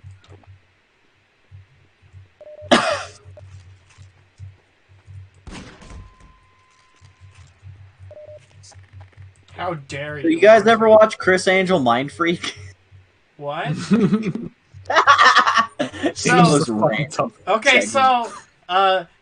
This past week I hung out with Xavier for because I was leaving, and I introduced him to Garth Marenghi's Dark Place. I still gotta finish that. I was fucking loving it. That show is immaculate. I've just been working all week, so I haven't got time to watch the rest of it. Okay, Garth Marenghi's Dark Place is a fictional TV show within a TV show. It's about a parody character who's kind of like a Stephen King but with no talent. Like he's this British author who writes like science fiction and horror stories and is just completely up his own ass about how brilliant he is. And the TV show is this character showing you archival footage of an old TV show that he made in the 90s that was like 80s. Taken off the air. Or in the 80s that was taken off the air. Aired. The show, the real life show was made in the 2000s. But, like, the fictional fake TV show looks so much like it was actually shot and filmed in the 80s that's hilarious. Because it is just so perfect. And it's just like a kind of a send-up of, like, every bad TV trope from around that decade. Bad, like, horror TV shows. Bad horror TV shows. Just, like, really exaggerated and over-the-top and crazy and, like... there's sections where he interviews his friend who's not an actor but is like a director, and he's like, I decided that we wanted to get some. Oh yeah, he's his publisher. He has his publisher star as one of the main characters in the TV show, and he's very bad at being a bad actor. He's so good at pretending to be a bad actor. Yeah, because he keeps, like, looking at the camera, like, constantly, and, like, and he clear. And is reading his lines off of a cue card, or sometimes it'll cut from one shot or it'll cut between his lines because he need to like stop to look at them again, and then like the continuity's all fucked and all the stuff that was on the table is in different order now. And it's like, and there's a lot of like little filmmaking mistakes, like dubbing for one character while everyone else is talking with their own dialogue, or like like just bad continuity within a scene. Like there's a funeral scene where like one character's just shooting off a shotgun for no reason, and then it cuts to a different angle of them just standing behind another character shooting, and it'll just cut back. It's just like it's a TV show about a fictional character showing you a bad TV show that he made 20 years ago, and it's awesome. It's great. Cosmonaut made a good video about it about a year ago or so. Oh, what's it called? Garth Marenghi's Dark Place. And it's all on YouTube. All 6 episodes are on YouTube. Sweet. I'll give that a watch. Definitely. Sounds like it's a really cool meta thing. It's really funny. If you're all into like movies at all, you will laugh your head off. I feel like it's humor that's very inside baseball, only for like film fans, you know? Yeah, I can appreciate that. See, I gotta find the time to watch it. Haven't had any time to do anything recently. They're like 20-minute episodes, and there's only 6 episodes, and they're all on YouTube, so, you know, just watch it while you're... they're 20 minutes. 20 minutes is all that much. I could do that. Watch it while you're, I don't know, doing whatever you do when you're not working and being on this podcast. Sleeping? Yeah, watch it while you're sleeping. Just imagine. You know, it's like right, it's like playing Mozart for a baby while they're sleeping. You know, this will make you smarter. Yeah. I have nothing to like respond with. This is while I'm sleeping. You fucking libtard. Oh no. Why you gotta Only call me that? libtards don't know how to respond to my brilliant jokes. Hey, come on, your jokes aren't that bad. Oh, Cyborg Diego's leaving. See you later, man. Bye. Oh, see ya, Cyborg Diego. We're first Zach, regular Diego left us, and then Cyborg Diego left us. Now we're Diego. See ya, Zach. Have fun on your date tomorrow with your girlfriend. Have fun with your girlfriend. That's a good joke. It is a good joke. Is coming up close to the mic and blowing everyone's ear off as we shout girlfriend. Here, can I take all my trash downstairs now that I'm done eating? Fine, as long as you take For a yourself second, I with thought you were it. talking about the jokes. As long as you take yourself with it, because you two are trash.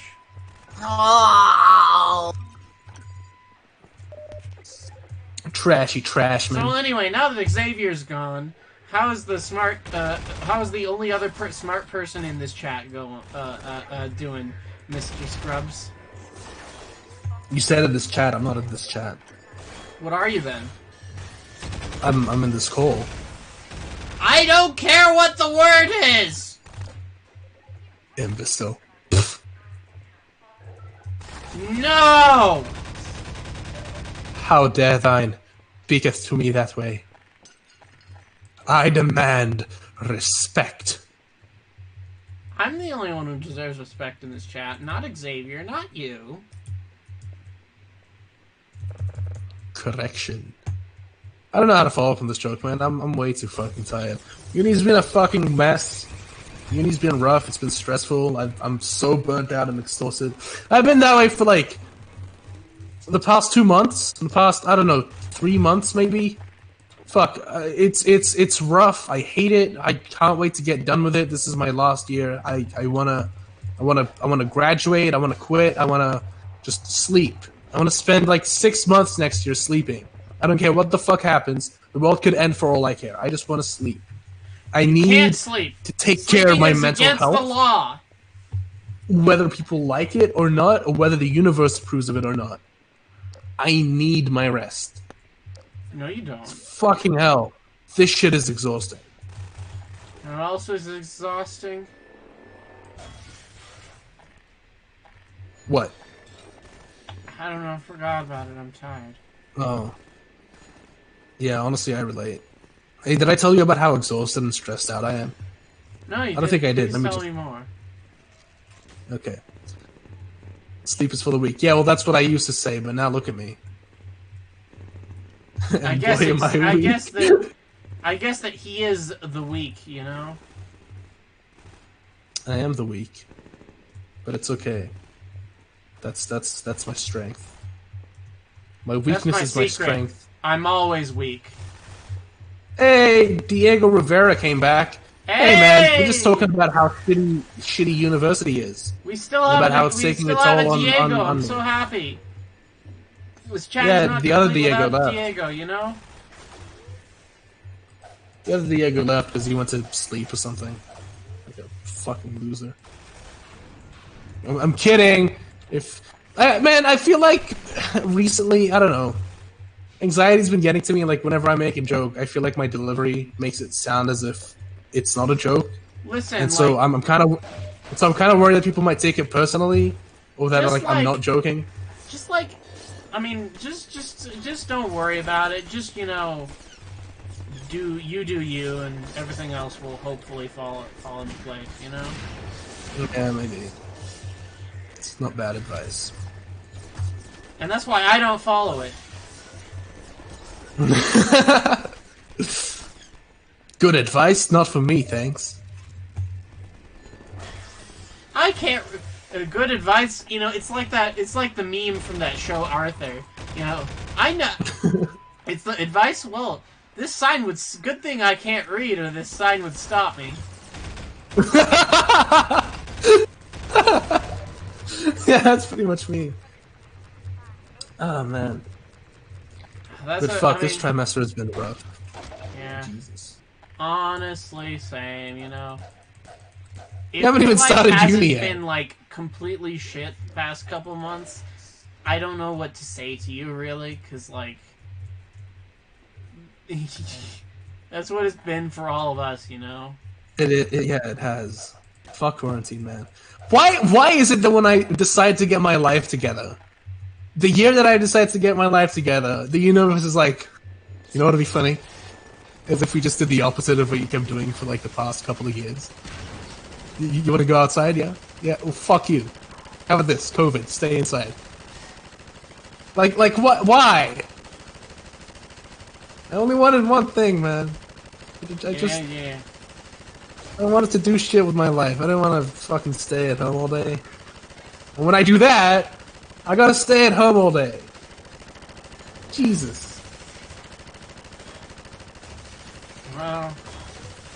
Well, you know what?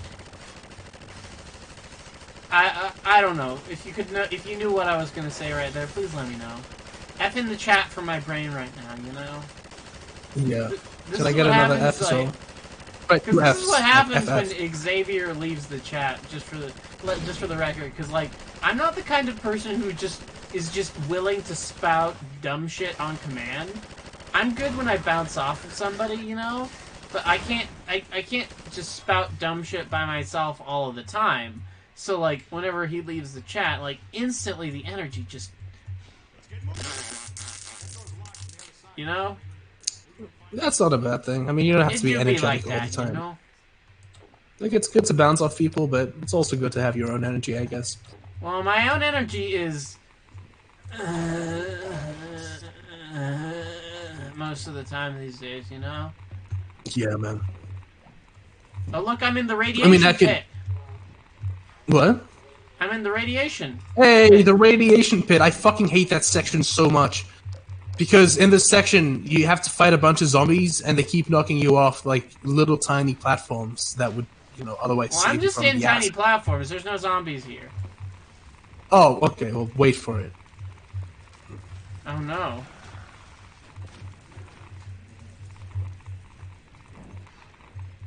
Zombies I don't mind, you know? Zombies are fine. Yeah, this It's section's just Chernobyl that annoying. I don't like. It's what? Chernobyl that I don't like. Oh.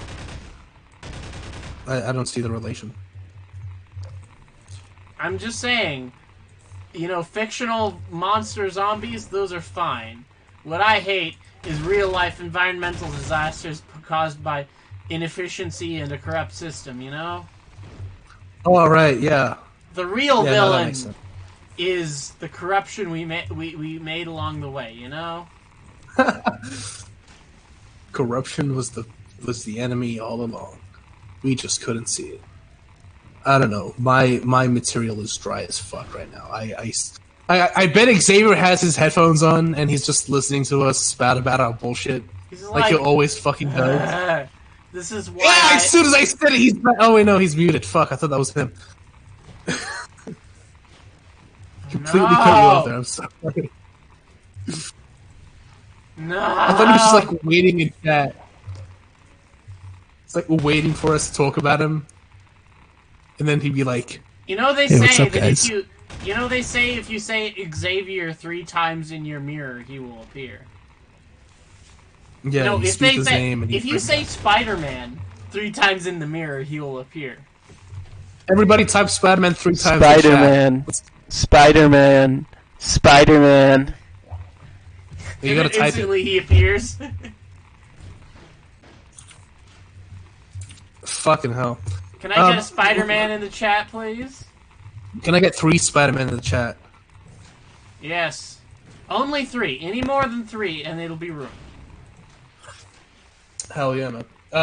Fuck, I realized I haven't had breakfast yet. It's like 2:05 p.m. and I haven't had breakfast. I woke up at like 10. This is not healthy. I hope you realize this. Yeah, it's fine. No, it's not. You need to eat food. You need to be healthy, you know? It was all fun and games until Scrubs Animate revealed that he wasn't properly feeding himself. No, I'm fine. This isn't a thing where it's like it's constantly happening. It's just it's a thing that happens. It's not like today. an Xavier thing where he reveals that he's been eating nothing but pepperoni for a week, and you're like, dude, what the fuck? You said Xavier and he joined like immediately. Oh hey, the stream got a bit serious and like a little bit chill for a minute. Like you were doing all and all that stuff, you know. Hokey pokey. Yeah, introspective. There we go. Because, you know, shit happens, I guess. I don't know why I'm saying it like it's a bad thing. It's like, it's whatever. Don't apologize for being you! Man, What? I don't know. I'm trying to be entertaining here. Don't apologize for being you! You are entertaining and you are valid no matter what type of energy you have, okay? This positivity's killing me. I'm not used to this. I will murder you with positivity. On my ears. Okay, I you were will talking about explode your pepperoni, face. what? I will shove you. I will fill you with positivity. Even if you Oh my don't God. like it. Don't threaten to fill someone with something. With positivity and love and caring and empathy. I can't tell if that's a threat or not. It is a threat, bitch. You better be That's happy like the or I'll least come threatening- after you. That's like the least threatening threat I've ever like received in my life. Be happy! I am happy. I'm just, you know, little down on the old energy. It's all right though. It'll pass. Just gotta hang in there. I don't know where I'm going with this anymore. You guys were Xavier, talking you're about- back. What, you guys were talking about me eating pepperoni while I was gone? What? Yeah. No, David just brought that up. Like, I Wait, brought you didn't it have up. your headphones on? No, I didn't. Well, I brought it up because I also went to the bathroom. because Scrubs mentioned he hasn't eaten breakfast yet, and it's too. I haven't had. Yeah, I woke up at like 10, and it's like 2:08 p.m. I haven't had breakfast yet. I brought that up as like a little side comment, and that became, you know, the topic of conversation for a bit.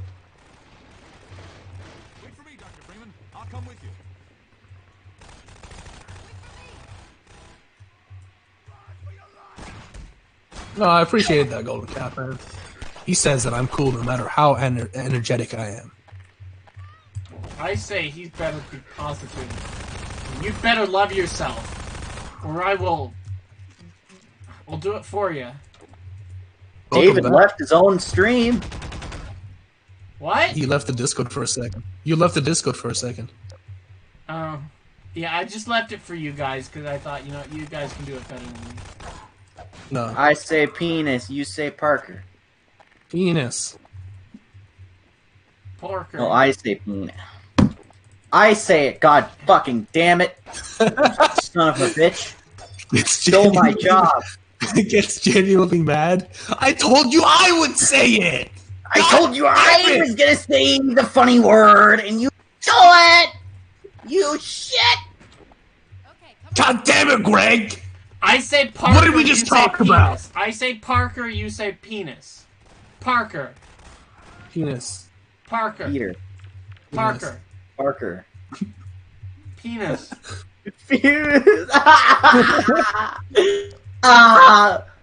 Anyway, this is a cool section. I like this part of the game. Listen, it's funny because he mentions genitalia, you know? Oh, that's real clever, bro. You know, I think one thing that I do think is kind of clever about Spider-Man Homecoming is how they made Peter Parker's bully just as much of a loser as he is. I'll see you later, Aiden. See you later, Aiden. See ya, Aiden. See ya. Have a great week. Listen to the vocalist, Sia. Sia is another person who is Australian. XX_ penis Parker. XX. Bro, that's his fucking gamer tag. Peter Parker's gamer tag. Is that why Flash bullies him in Homecoming? Yes. That's why he calls him that. I was just gonna say that's what his OnlyFans account is gonna be. Dude, MCU Spider-Man would totally have an OnlyFans. Why? Why would he have one? Because he doesn't work for anything. He just wants other people to just pay him so he can just shake his little ass in spandex.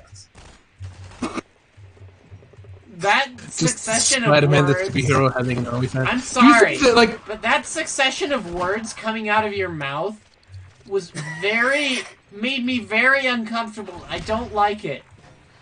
I agree. I just wasn't as apparent about it as David was.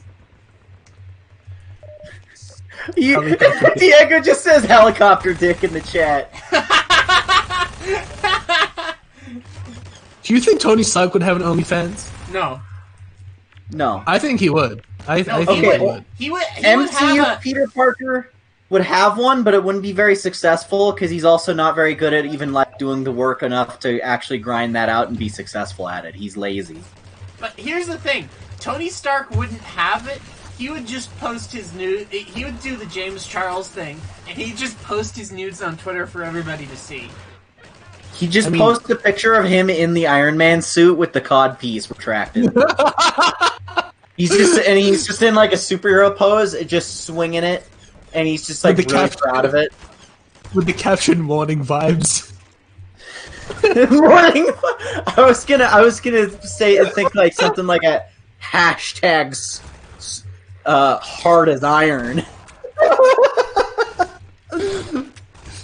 Just hit the gym. Takes a picture. Something iron. That would be his comment. Something iron. This was a really hard workout, guys. I've been pumping my iron today. You wanna pump some iron, man?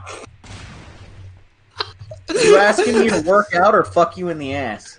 Yeah. Yes. And then he's talking to Captain America, and Captain America like, And then he's just saying, "I'm saving myself for fucking." Saving myself for Bucky. Jesus.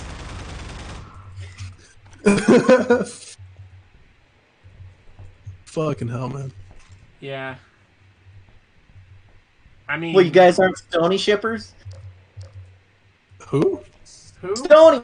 Steve Tony! Oh! What? That's an awful ship name. What the fuck? That might not actually be. Well, I think that's what it is. I don't know. I like someone said Stony, and I think of like a drug Yeah, dealer. go to the chat. Take off the suit. Let's go a few rounds.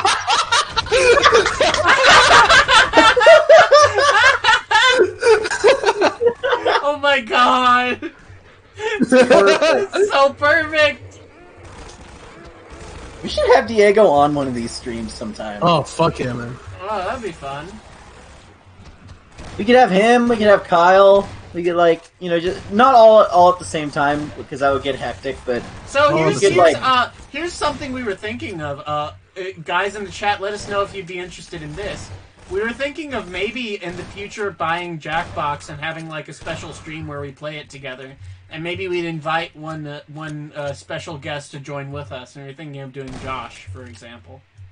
Fuck So yeah! would you guys be interested in that? What do you think? I need your hot takes. That'd be cool. I played Jackbox with Trip Street. Like they were doing a stream, and I joined in.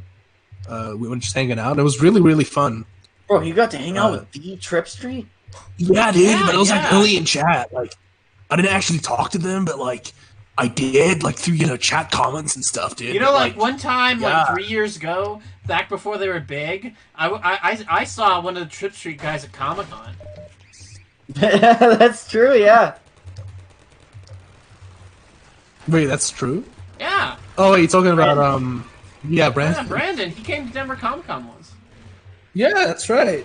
It was like what in 2017, 2018? It was a while ago. Yeah, something like that. Oh, hello, hello, Half-Life Alex. That's her name. Man, Don't wear it out. As a kid, I didn't know that Gordon Freeman's name was Gordon Freeman, and so I thought Half-Life was just his name. Aww.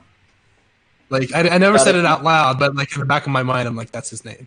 It's His like name is how Half-Life. Master Chief's name is just John Halo. Is that why it's called Halo? Yeah, that's the reason. Really? Yeah, and when you And play you know, the the guy in the Matrix, played by Keanu Reeves, his name is John Matrix.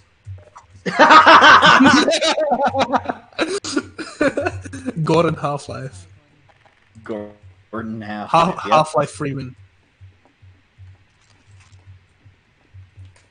Half-Life? Fleeman? Half-Life. Half slice, home slice. Home slice of life Freeman. Home fried? Small fry. Small time? Who are you people? Gravity gun. What? Crowbar. What? Or you know how the main character in Doom is John Doom Guy. John Doom Guy. Oh, you know, it just clicked. I just remember there was I just remember the joke where you put John in front of everything, and Yeah. the whole John Halo that's starting to make John sense. Halo, John Matrix, John Doom Guy. I blanked out of that joke for a second. I'm like, wait, is his name actually John? Huh. That's Well, interesting. his name is John, but his name is not John Halo. That would be dumb. Yeah, it would be. That's why I was so surprised. I've only played Combat Evolved, but that was like 2 years ago. It was a while back. I mean, the You haven't last played any others? No. They're good. A lot of my friends have been telling me to, but I'm just like, I don't know. Not that big into the Halo franchise. Yeah, me neither. I mean, all I of them only are on play- PC now, so. Yeah. Dude, you know what, David? You could stream that game. You could just fucking play Halo on here, like the campaign modes. Yo, you know what we should do? Halo Combat Evolved multiplayer. We could do that, couldn't we? We'd have to get another guy, like another person, because to even out the the numbers and shit. But we could definitely do that. Last week, you guys asked me to ask people on Twitter what what multiplayer games 3 people can play on the stream, and I got a bunch of responses. I don't know if you guys have been reading through that, but I'll send the responses. The other one that we were thinking about was Fall Guys. Yeah, Fall Guys. Everyone's been talking about that. Fall Guys. They have a Half-Life thing. That good? I mean, they have a Half-Life thing. They got a Gordon Freeman NPC model. Gordon Freeman. Yeah, with like a head crab on his head. And I'm like, that's really cool. David said the words, "It's the new Fortnite," and it immediately just sucked away at least 20% of my interest in it. Well, it's like, it's one of those online only games that's live service, and it's got a very colorful and colorful color palette.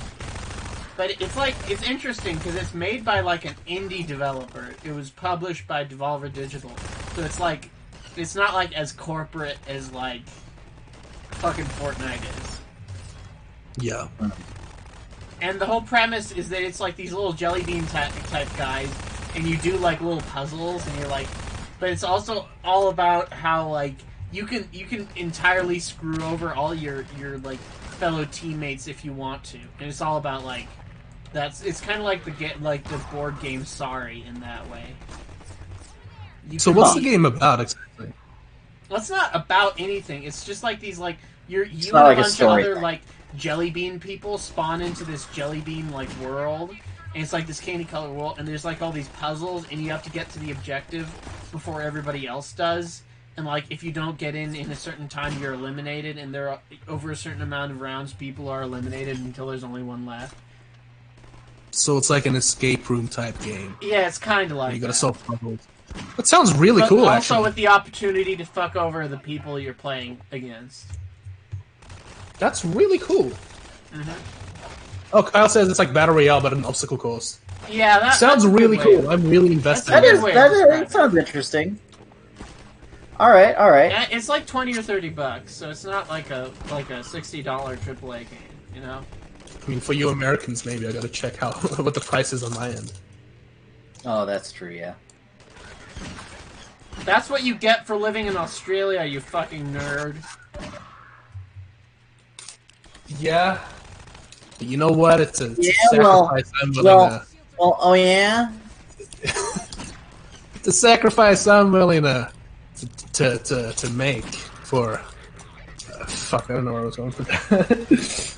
For having a functioning government and a civil society. Yeah, for having a functioning... yeah, what you said. Yeah, I mean, just look how well they handled that thing at the beginning of the trees. Remember that? They did a great... Well, that's happening to us. Our Prime Minister didn't go to Hawaii. In California right now. All that was happening. No, I'm not saying that we would have handled that better. We're probably going to handle that same situation drastically worse, but they suck too. That's all I'm saying. Yeah. Oh no, yeah. You guys were also good. Well, the most fucked thing about the fires is right now is that normally in places like California they would have a lot more firefighters because they would pay prisoners $3 an hour to be firefighters for them. But they're all sick with COVID right now. You're talking about the Californian fires? Yeah. What the fuck? Yeah, because states regularly use basically prison labor and pay them nothing to do it. Wow. And that's how they get their firefighters. It's basically slave labor. Sounds shady as fuck. Yeah, that's what it is. But it's perfectly legal. Because in the United States Congress, they specifically banned it and said slavery is illegal except for the cause of, except when you're imprisoned. When you've committed a crime, it's perfectly legal for you to force you to slave labor. Man, I've got no comment. I mean, in Colorado, like in the 2016, no, it was the 2018 midterms. We voted to ban that, but like still, until I don't know what to say. 2 years ago, it was perfectly legal to make somebody a slave if they'd committed a crime. So like, yeah, that's a thing that like we do here in the United States. Fucking Devo. Way to kill the mood, bro. Let's talk more about Tony Stark's dick. You know what this fun gaming stream needs? More talk about slavery. The real slavery is the friends we made along the way. I mean, that's why Xavier and Scrubs are still here, because I forced them to be here. Yeah. They don't like doing this. Guys, he has a gun in my family. Please, if anyone can find their location, please let me know. I gotta save my family, man. He's got a gun to them, and he says if I don't join this live stream every fucking week, then he'll kill them. He'll send the order to kill them, and I don't know what to do, guys. Please, somebody do something. So anyway, what a silly bit he's doing. What a funny bit. What a silly, funny joke. Yeah. I'm a wacky guy. Seriously, guys, please. Wacky, funny joke. Shush. Alright, yeah, it's a funny joke, yeah. Anyway. David, I just want to let you know that I really enjoy these streams. It's so fun. Streams are great, man. Yeah. Really fun way to spend a Friday night. That's what I thought you were going to say. Great way to spend a Saturday morning and or afternoon. Because I was afraid that you were gonna, say something that might be a bit. What's bad the for your word? health. Unfortunate for some people in your lives,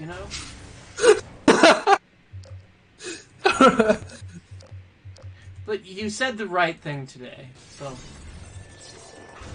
You learned your lesson.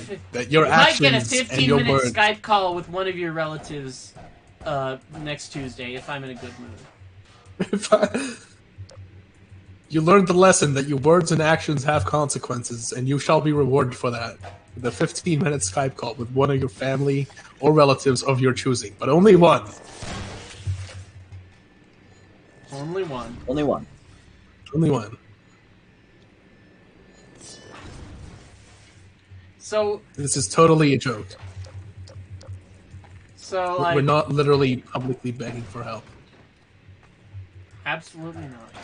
Absolutely not.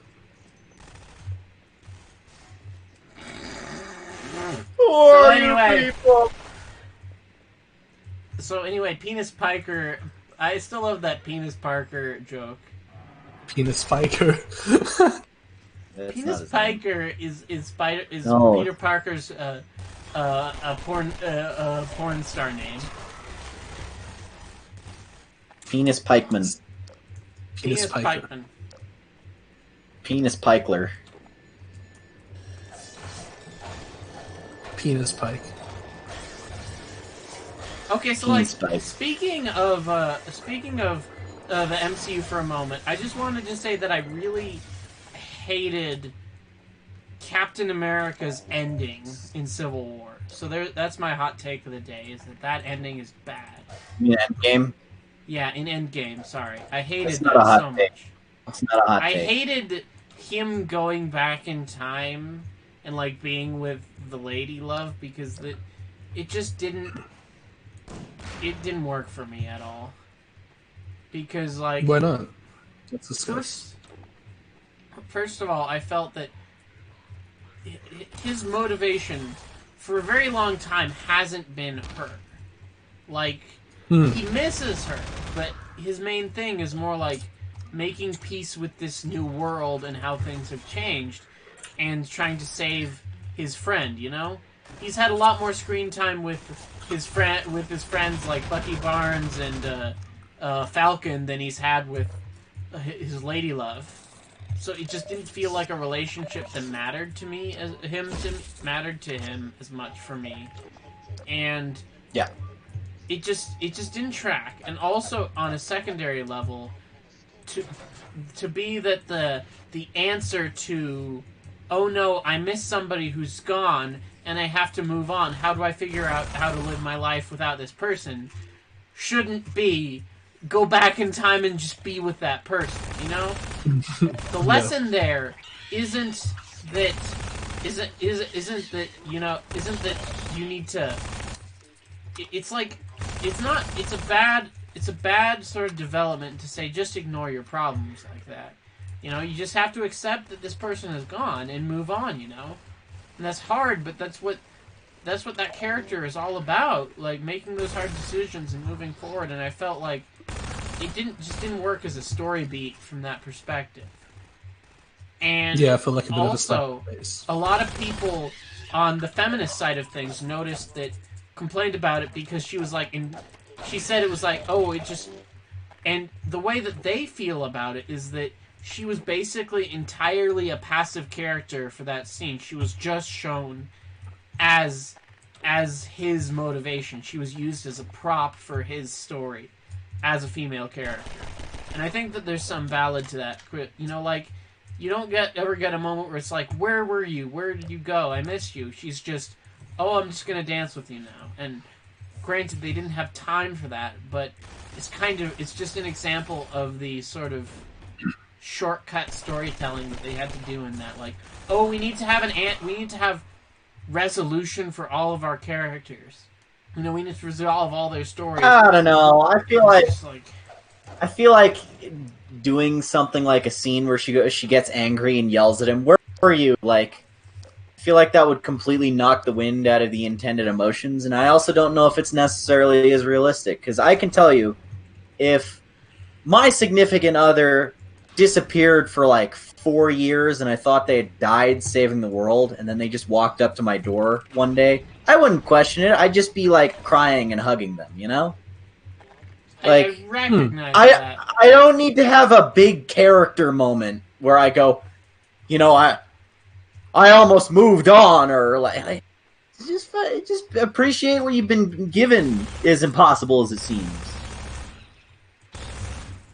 Yeah, and I just felt that it was kind of cheap, and it's the easy way out for a complicated problem of this person, you know, Captain America, trying to find his place in the world.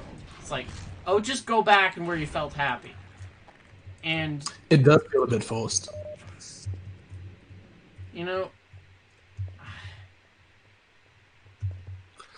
someone mentioned it in chat, but the weirdest part about that is the fact that the Russo brothers confirmed that Peggy is still, in spite of everything that Steve did at the end of Endgame, Peggy is still his niece. Like, his, yeah. Oh yeah, because if after time travel stuff, if that means that he was the secret husband that she moved on with, then he just didn't know, even though that breaks Endgame's own time travel rules that they established. That means that oh god, oh no. Yeah, here's the thing though. It would be fine if it would be fine if the scene in Civil War was like retcon. But they confirmed it's almost as was. horrible as when I realized that Rey is actually related. Yeah. No, they're not. Oh wait, they kind of are. Well, because it's confirmed in one of the Marvel Star Wars comics that Palpatine impregnated Shmi Skywalker with the Force. Like, he made pregnancy happen with evil magic. So technically, in a weird, fucked up way, he is Darth Vader's father.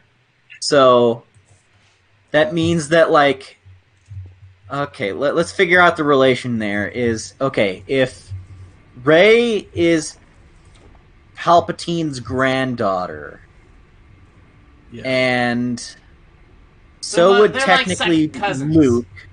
Luke is Rey's cousin by that logic. That would mean that, or like, well, so would Leia. So Leia and Rey are technically cousins then. So they're second cousins, basically. So yes, they're second cousins. That.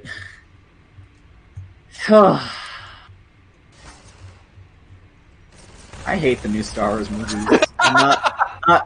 Not because they have like women in them or black people in them or whatever. Not because there was a 5 frames of footage where a gay couple kiss. I hate them because they're bad movies that don't know what they're trying to be.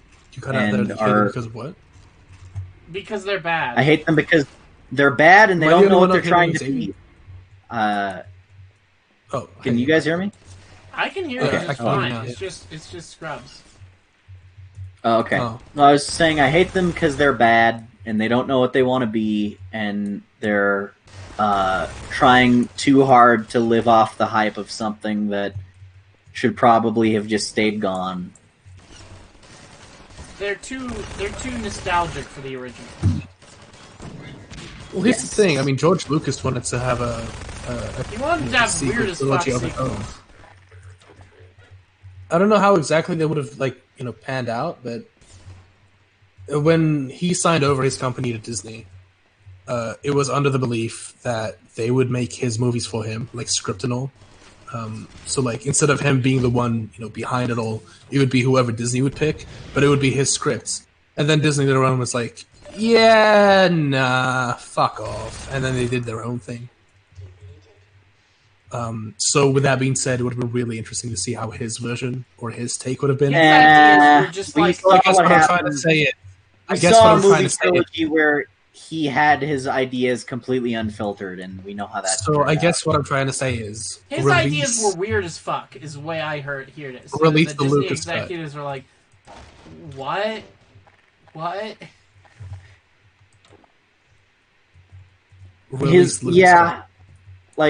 I've always said is that he's a good ideas man. If he has 3 people around him that can kind of suggest the ideas be better, because his first thing is always kind of wonky, but his like 3rd or 4th thing is like, okay, that's cool. His idea filtered through other people who are better at storytelling than he is.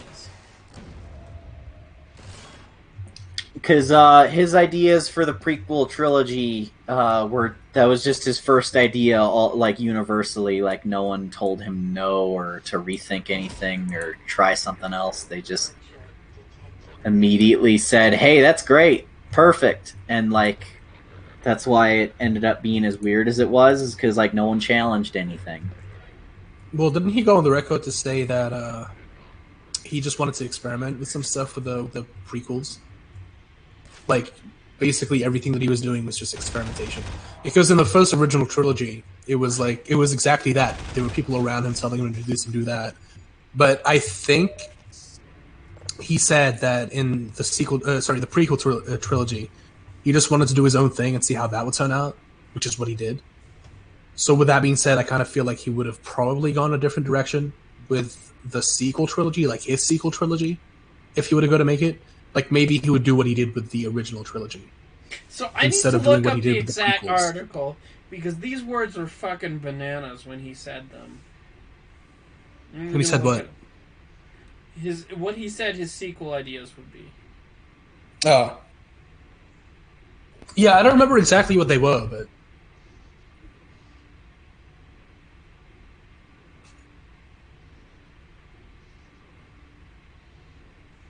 So while he's doing that, how's everyone in chat going? We don't really do much of that, do we? Asking how chat's going. How's chat going? How are you guys going? How's chat? How are you fellas? How are you ladies and friends? Yeah, good morning, a good night, good afternoon. So, according to George Lucas himself, he would have gone into the microbiotic world in the sequel trilogy and deal with the Wills. WHILLS. Creatures that control in the universe and feed off of the Force.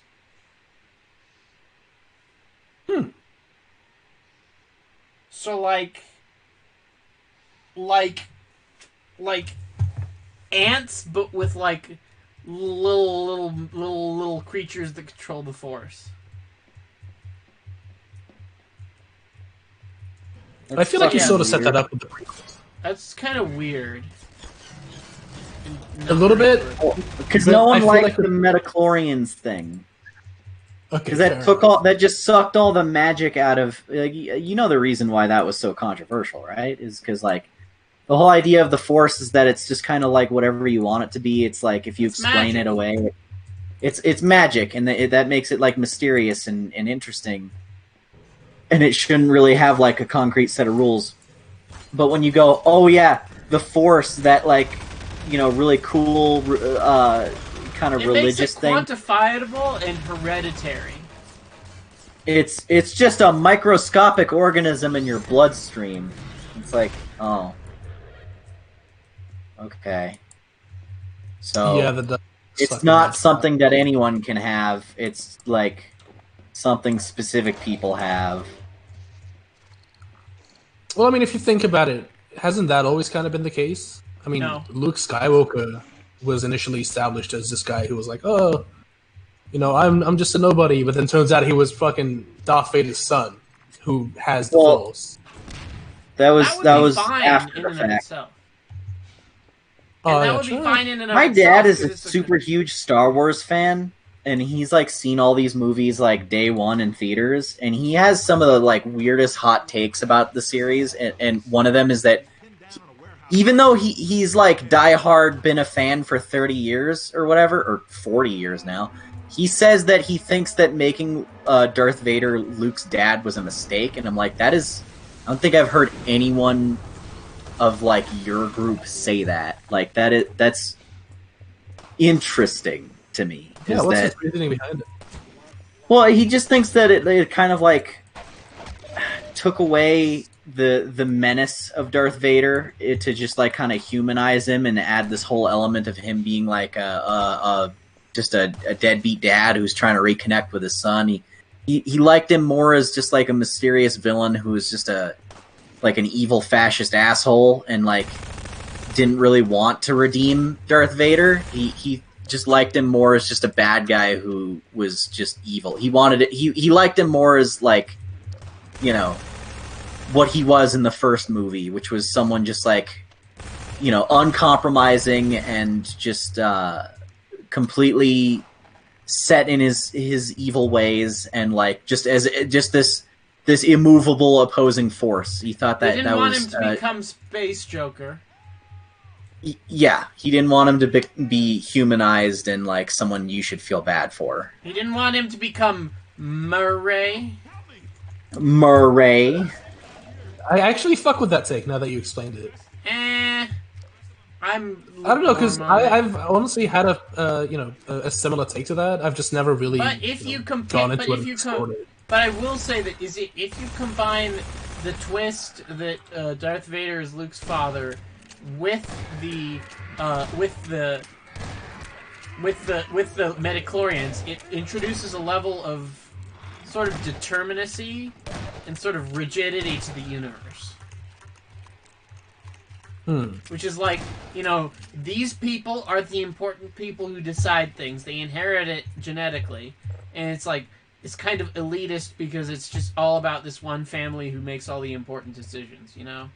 That's true. Yeah. Especially you've got a point. Especially with what... With what J.J. Abrams did, you know? If you're one of Palpatine's gross little demon spawn, you're gonna be an important person for no reason.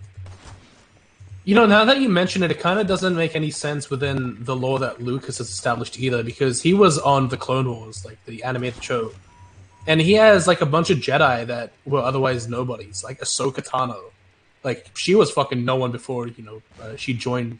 Was on Anakin's merry band of Jedi, and like she's still a Jedi, so there is still some inconsistency with what is established as well. So I don't know. I kind of haven't given it as much thought now that I think about it. I've always just fucked with the idea, like, yeah, that's the thing that happens, whatever. But now that I'm thinking about it, the whole midichlorians idea does kind of sound a little shitty. Which is why they should have. Which is why they should have kept the twist that they created in Rise of Skywalker, which is that, yeah, she is a nobody. Yeah, that would have been a really cool thing. It's like that rejects the whole midichlorians thing. Yeah. But no, she's a Palpatine that fucks. She belongs to the streets. It's big. Oh yes, it's exactly what your father meant. It's big. I just hate that they also just had so little forethought about that twist that people are like, so does that mean that at some point, because Rey's father in that flashback was not old enough to predate the Empire, so that means that Palpatine had to have had sex with someone after he became a gross melty face monster. Listen, that's not a bug. That's a feature. Palpatine fucks. Hot melty Palpatine that fucks. That's a feature. That's what the kids are into these days. Hot, melty Palpatine sex. It's what's trending now. Hashtag hot, melty Palpatine sex. Jesus, don't. I don't like this combination of words in a sentence together.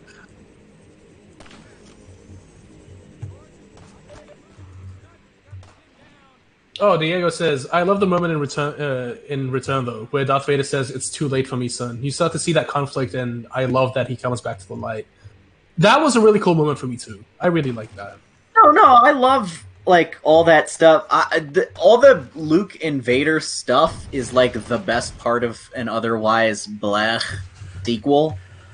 Because Return of the Jedi ain't all that great, but all that stuff to me was really interesting and well done, and I like that part a lot. But I don't know. I'm just saying what my dad's opinion was because I find it interesting, and it's just not one I've really heard before. I respect my dad's movie opinions a lot because he's got a lot of very unique ones, and they're very nuanced and informed. He really he tries to really research things before he gives any kind of takes on them. The one that always stuck with me is when he told me about his opinion on Midsommar, that new horror movie that came out. He says it's one of his favorite movies of all time, and he loves it, and it's a masterpiece. And he says it's also way too fucking long, and there's an hour that could be cut out of it that would not affect anything.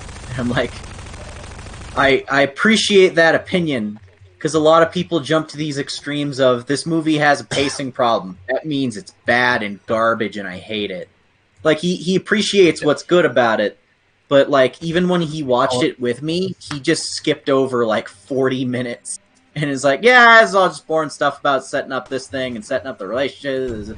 He just skimmed through to all the important parts, and it was almost like watching my dad's cut of the movie. It's always refreshing when people have this nice balance of acknowledging something that's flawed or faulty within an otherwise good and entertaining product. Yes, acknowledging its flaws without condemning it for them. Because people always jump, like you said, people jump to extremes. It's either really fucking good with no flaws, and if there are any flaws, then just find a way to excuse them away. I certainly appreciate your dad's movie opinions more than I appreciate his political opinions. Well, I can drop some facts about the things I've heard your mom say too. Oh yeah. No one's parents are innocent of that right now. They're all fucking boomers. All of our parents are embarrassing the fuck out of us right now. I mean, you guys are the ones talking about it. So. Who's embarrassing who? That's we're right, not embarrassing. We're embarrassed by. Oh yeah, true. You guys are talking about each other's parents. Yeah. Whatever.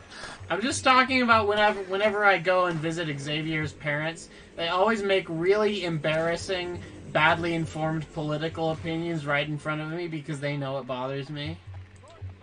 Wait, is that right, really? They do it. I think they do it specifically to get a rise out of you. They're not like that when you're not around. I think it's just because like you argued with them once, and now they like want to piss you off. Every now and then, I make a badly informed comment on Facebook, and then I immediately regret it, and I'm like, "Fuck." Why did I do that? Now I'm gonna get bombarded with follow-up questions by Xavier's parents. Yeah, I'm like, God, I didn't want to get involved like that. But sometimes I just can't stop myself, you know. That's all right. I mean, we're all like that. We're only human. Here's my philosophy. I'm not only human. I'm more than human. You're superhuman. Here's my philosophy. Here's my philosophy when it comes to shit. Say whatever you want, but you know, you could say something that's like the most wrong thing you could say, right? And at the moment, you could believe that. But as long as there comes a point where you think back on that moment and you realize that you're wrong and you're willing to admit that you were wrong about something, or like you're willing to admit that, okay, maybe that was a little bit too harsh, or like maybe I could have gone about this better. That's, I think, is the most important thing. Just admitting that things could have gone better or could have gone self-awareness and self-reflection. Learning. That's right. Otherwise, like I remember very recently, like I made a comment on your mom's Facebook page recently, and then I logged out of Facebook, and then I tweeted like, "That's enough Facebook for the next 2 months." I can't imagine what it's like. So, like, are there a lot of awkward dinner conversations with your own parents where they'll just kind of like throw something out there, and then you just gotta fight the urge to be like, "What the fuck are you talking about?" My dad my dad likes to fuck with me like that, but he only does it very rarely. Okay. Usually they're good faith discussions. Okay. What? Because you see, there's this strange thing in my family where we're willing to learn about new ideas that are not ours. So, like, looking at things from a different perspective? No, it's willing to learn listen to other people's ideas. Not necessarily like them, but listen to them. Yeah, so, like, view them from a different perspective. Like, view things from a different perspective. So, like, my dad and my mom know that I'm this weird, crazy socialist. They're like, yeah, that's just David. We'll listen to him. We'll indulge him. Yeah. I appreciate that they hear you out. Because, like, not a lot of parents are like that. Mm-hmm. Well, yeah, you gotta be willing choice, because even if they were like that, I wouldn't stop talking. I love this bird that's just stuck in the concrete that I've passed like 5 times. Yeah, that's been happening like all the time. All the time. Him. He is my spirit animal. I was so surprised when he killed him the first time. I'm like, wait, you could actually do that? Because you could never actually get up close to them, you know, like in any other scenario to be able to kill them. So I'm surprised they have like a feature where you can kill them. Mm-hmm. I think that's kind of cool. He's my favorite. I'm gonna name him Greg. Greg the concrete. I'm gonna name him. Greg the concrete pigeon. Greg Sipes. That's a name. Greg Snipes. That's what? Beast Boys. That's Beast Boy from Teen Titans. Oh, is that his like actual name? No, the voice actor. Oh. Yeah, see, I don't know much about the Teen Titans.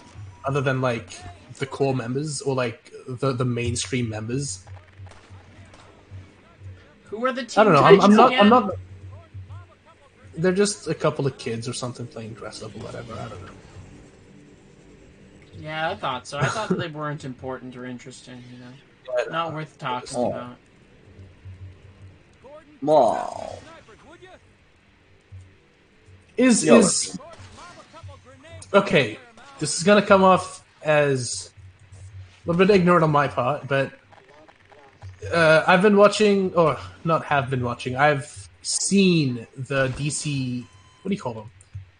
The extended universe animated movies. I don't know what the actual name is, but like those really DC shitty movies that everyone movie. hates. Just call them that. We don't need to be clever. Okay, DC animated movies, whatever.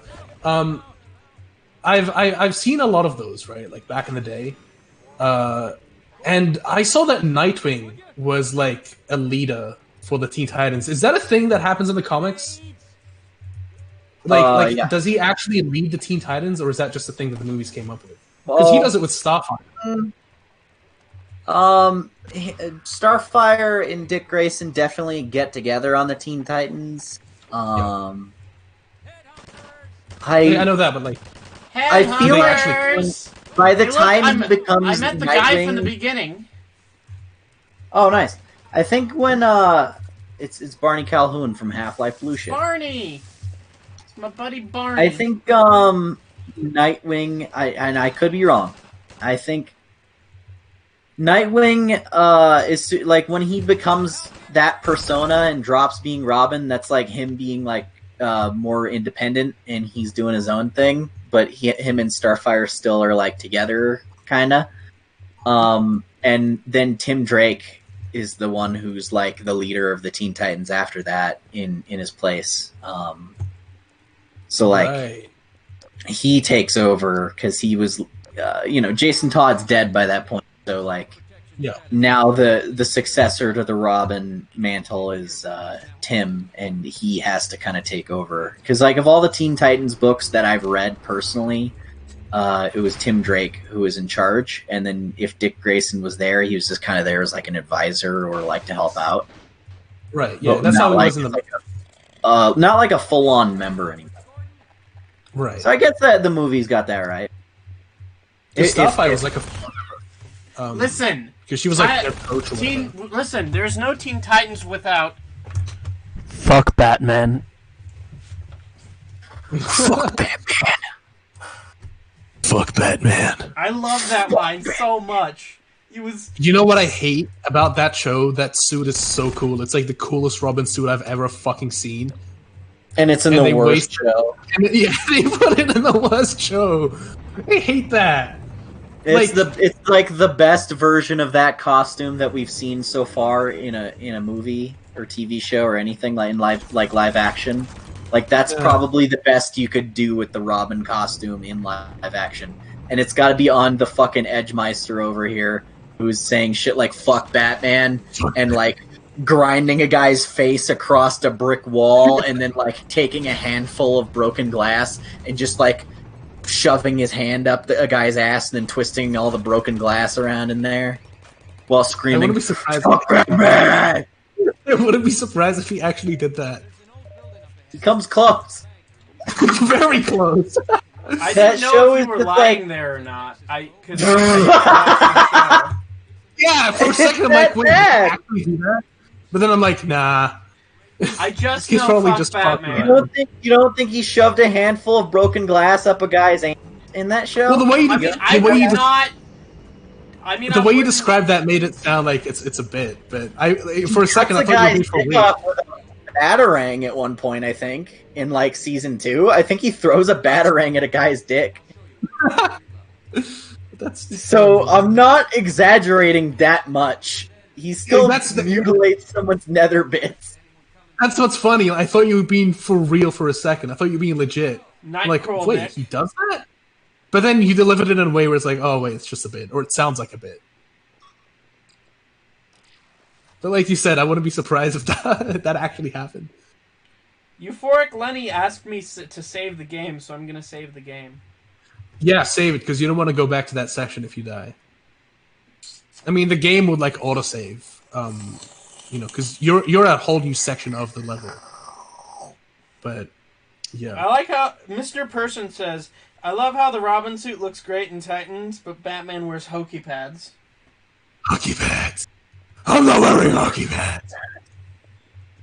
What's the difference between you and me? I'm wearing hockey pads.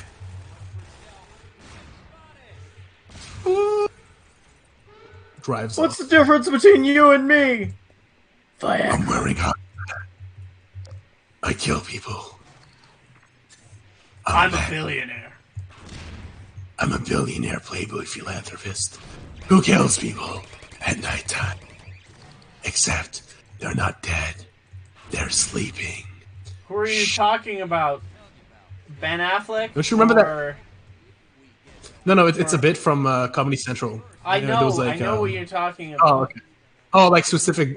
Talking about, I don't know. Actually, I was gonna say Titans Batman, but like pretty much every current or like recent Batman on the big screen, or like mainstream Batman besides Pattinson, I think. Like we're talking Affleck, and we're talking the fucking Kevin Conroy. I just remembered he was a Batman that killed.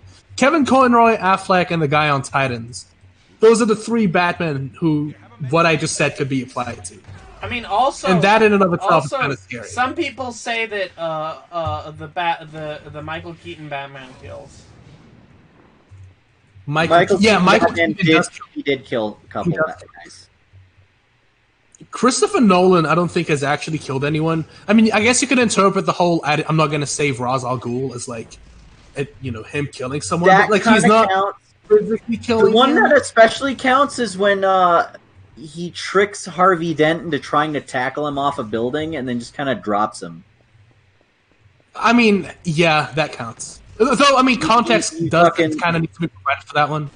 Because this isn't like a, I'm going to leave you to die sort of story thread is that, like, he did kind of kill Harvey Dent, and then, like, he wanted to preserve Harvey's memory, so he, like, tried to lie and just be like, oh, it was, it wasn't self-defense. I murdered him so that because he was guilty about that. He was guilty about it, so people would think that Harvey Dent was still a good guy. David, why are you trying to climb into a bunch of flaming rubble? You're supposed to go around. Yeah, you're supposed to go down there. And there's like a hole in the ground. There's a tunnel. But yeah, here's the thing that I like about The Dark Knight. Batman does kill, but it's within a very specific context. He's not doing it out of criminals suck and I want to fucking kill them. He's doing it because I had no choice. It was either him or the boy or me. And he was like, I'm going to tackle him, try to save the boy. And if Harvey dies, then that's unfortunate. But like, there's a hole in the ground, David. You jump into the little burn hole, the exploded hole. Yeah, right there. It's got a tunnel in it. Yeah, jump in down there. Going back. Nope. It's not a death spot. Oh my god, turn around. You were looking right at it. Away from it. David, I played this just last week. Turn around. I don't believe you. Oh my god. We're not fucking with you. We're trying to... when have we ever done that? When have we ever tried to get you to make less progress? Okay. All of the time. We did our part as good mates. And if he doesn't believe us, then I think that's a David problem. But... Alright. I mean, we did our part. And if what we say is true, and he finds out the hard way, then we could hold that over his head for as long as we need to. Because that's how friendship works. Who are you people? I love how you like try to break an awkward moment with that. Yeah.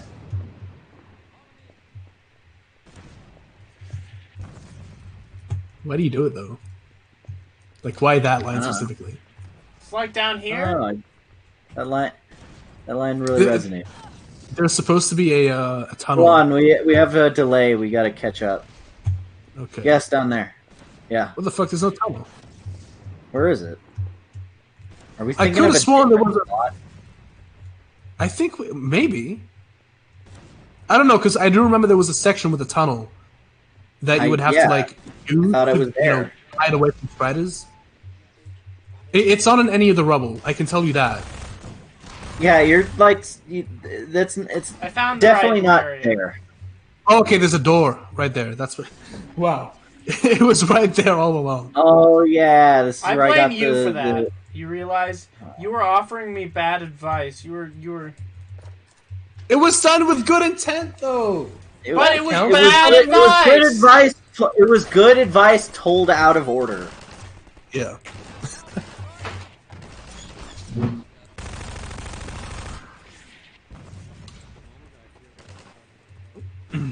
I don't believe you. This person said, Ra's al Ghul, kill this one criminal. Batman, this is inhumane. I will kill this whole dojo of ninjas instead. That is valid. Yeah. Yeah, I'm not. I mean, to be fair, he didn't really kill them. He just blew them the fuck up and they died on their own. That counts for something, right? He didn't kill them. He just blew them up. I mean, they No, if died you on their think own. about it. I didn't kill him. The bullet did. Is it his problem if they can't survive a fucking explosion? I don't think I so. didn't I mean, kill- he got out just fine. Listen. Why couldn't they? Fucking pussy ass bitches. Complaining about shit. Ungrateful. Listen, man. I didn't kill all those people in that war. The bombs I dropped did. I pressed the button, but I'm not an explosion. I'm not an executioner. I just gave the order to kill them. I didn't kill them. I didn't kill My friend anybody in the Tom gas did. chambers at Auschwitz. I just turned the God. dial that opened up the valve that let all the poison gas in. Dial it back! Dial it back! So anyway, this is a section where you're supposed to destroy the fucking force fields to go to Dr. Breen and fucking kill him and mutilate him. Why though? This is a really interesting section. gaming stream when Auschwitz gets brought up. Epic gamer moments. Gordon Freeman says it was a hoax. God, don't ever say that again. Those kinds of colorful villains. Colorful villains.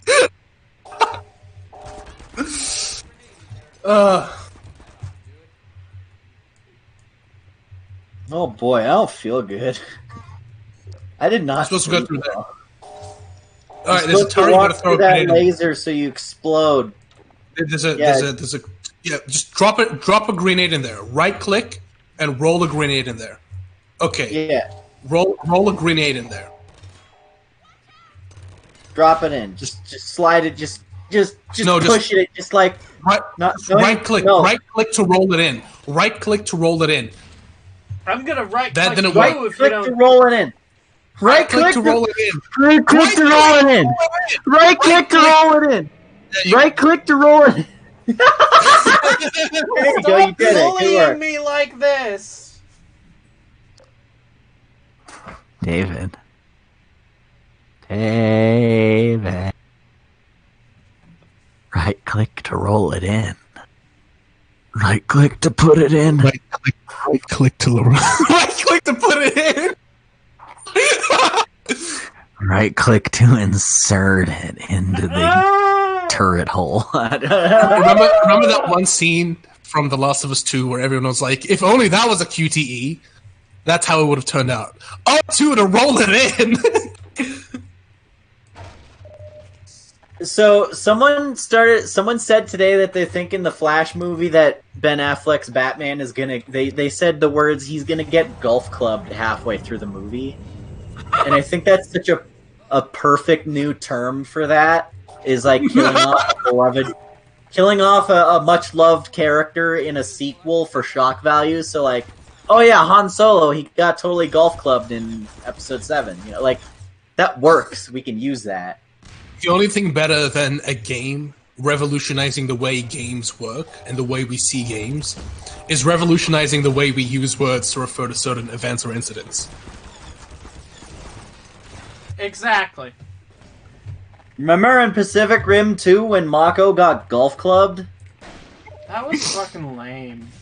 That was horrible. And it wasn't even with a golf club. It was with a helicopter. Yeah, no, let's start using that term. I like that. When you get golf club. What does that mean? Like, what does that reference? I get what you're in the referring Last of to. Us. I'm in sorry, the Last I mean, of Us I get... 2, without spoiling it, a major character from a previous game in that series gets killed for shock value in that sequel, where they get beaten to death with a golf club as character development for the new main character. Okay. So the reason I think Han Solo is because like he was killed by Kylo Ren, so that it could like further motivate Rey and her story. Well, it happened there because Harrison Ford didn't want to come back. Oh yeah, no, that it was mostly his fault, but I'm just saying, like, in the context of the story, you could count it as an example. Diego's asking if you got to play The Last of Us 2. No, I have not yet. I don't have, like, I don't know, I've been trying to save my money like crazy lately, so I haven't been spending it on as many, like, expensive things like new games. The most I'll buy is, like, a bunch of old and used games that are, like, way cheaper. And like I want to, but I'm just worried I'm gonna like not have fun with it. I'm like scared I'm gonna have a bad experience because like I'm aware of the story at this point. Like I know what it is without having actually experienced it. I know enough now so that I'm not gonna get like caught off guard by anything.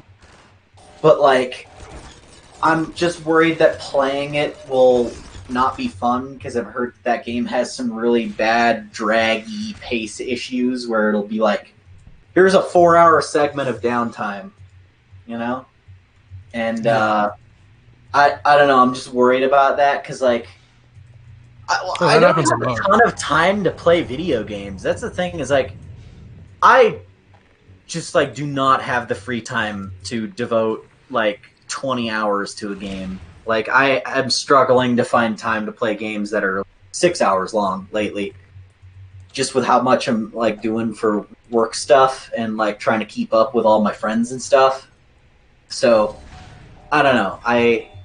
Its length is intimidating to me. Everything is intimidating to me, but, like, I've kind of made my peace with what the story of that game is and what happens in it. And, like, that part doesn't really bother me. Because, like, I don't know. I guess I'm not as attached to The Last of Us as like something like I think it's definitely an amazing game and whatever, but like I'm not gonna lose any sleep over like that having a disappointing sequel. That's not like Dead Space 3 for me, where like this killed my favorite game franchise ever and forever bitter about it. Yeah, The Last of Us 2 does have a tendency to drag out. There's a lot of moments where like it's just mellow, and if used properly, that could be a really nice way to just explore the world and appreciate everything. But it happens so much for such a long, like prolonged amount of time.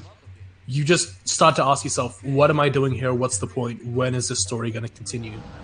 And it gets to the point where it's just, why am I even playing this anymore? Like, when is this going to move along? When is it going to progress? And that kind of kills the hype or the interest in the game. I feel like a lot of games lately have a really bad issue with figuring out how to pace their stories. Oh, yeah.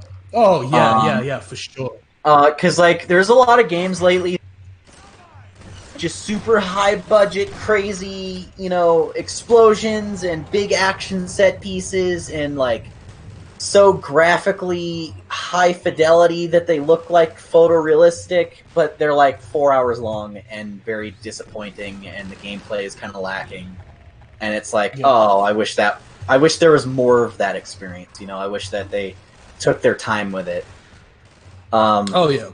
So like Resident Evil 3 remake is like the opposite end of that, where I feel like that game is so rushed and so fast and in such a hurry to be over that you can't really take time to appreciate or savor any of what's happening or like actually really get into it.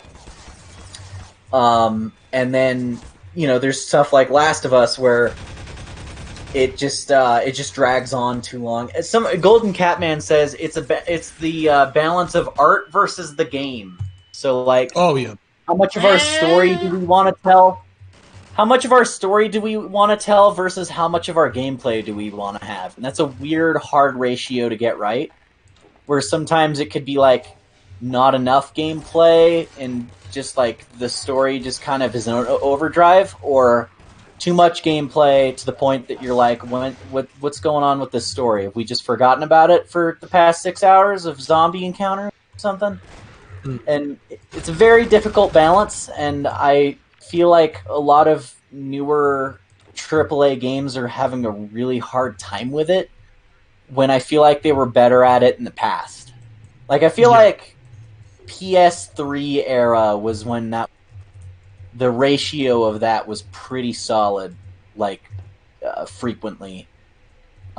Because the Uncharted games have a really good balance. They know just how much story to put in to keep you moving. Which is ironic through all because the they were spectrum. directed by the same guy who did Last of Us. Mm-hmm. Yeah. See, that kind of supports the theory that I was going to say. I think it's just a matter of why they want to tell the story. Because right now they're trying to tell a big cinematic story for the sake of it being more cinematic. They're trying to make it more like a movie than a game. Now, this is something. This is another thing. If you care that much about it, just make a movie. Don't make a game. Just make a movie. You're wasting everyone's time by making a game. Another thing I've also been thinking of is the relationship of gameplay versus the story. Why do games have stories, and why are they relevant? Why are they necessary? And it's something that I've been thinking about for the past couple of weeks. And here's my theory. The story is important to a game because it helps pace out what the player can do when they can do it, and it helps them to be more engaged in the mechanics. Take any game. Take Arkham City, for example. You start off with something as simple as running, walking, gliding, punching, and throwing a batarang. Those are the very basics. And you're like, this is really fun. I can get used to that. As the story progresses, your arsenal gets bigger, you get more experience, you can do a whole bunch of stuff. The progression of the story allows for progression of gameplay. Progression of the gameplay, exactly. Now, say that it wasn't like that. Say that in Arkham City you started off with everything that you could possibly get by the end of the game. How would the game have turned out then? Being able to do everything.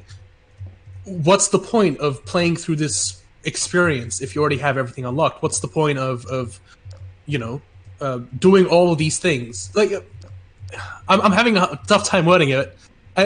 It's like Xavier said, you need to have a good progression to keep the players interested. If there is no reward by the end of the mission. I also think that like just having an emotional attachment to the characters in your game and what they're doing and what's happening helps the gameplay feel more important. It doesn't feel like busy work, like you could take a section where you're like, I don't know, fighting off a bunch of endless hordes of enemies, and like that could be really like just like boring and clinical, and could just feel like a firefight mode in like Halo, or it's like, wave 3 is starting, but like, you introduce an emotional element to it where it's like these enemy NPCs are trying to kill your best friend, and he's injured and his leg is hurt. It's like, oh, now I'm invested. Now I want to save my friend. I got to fight these guys. Like, you care now. You have an emotional stake in playing that sequence, and both are valid,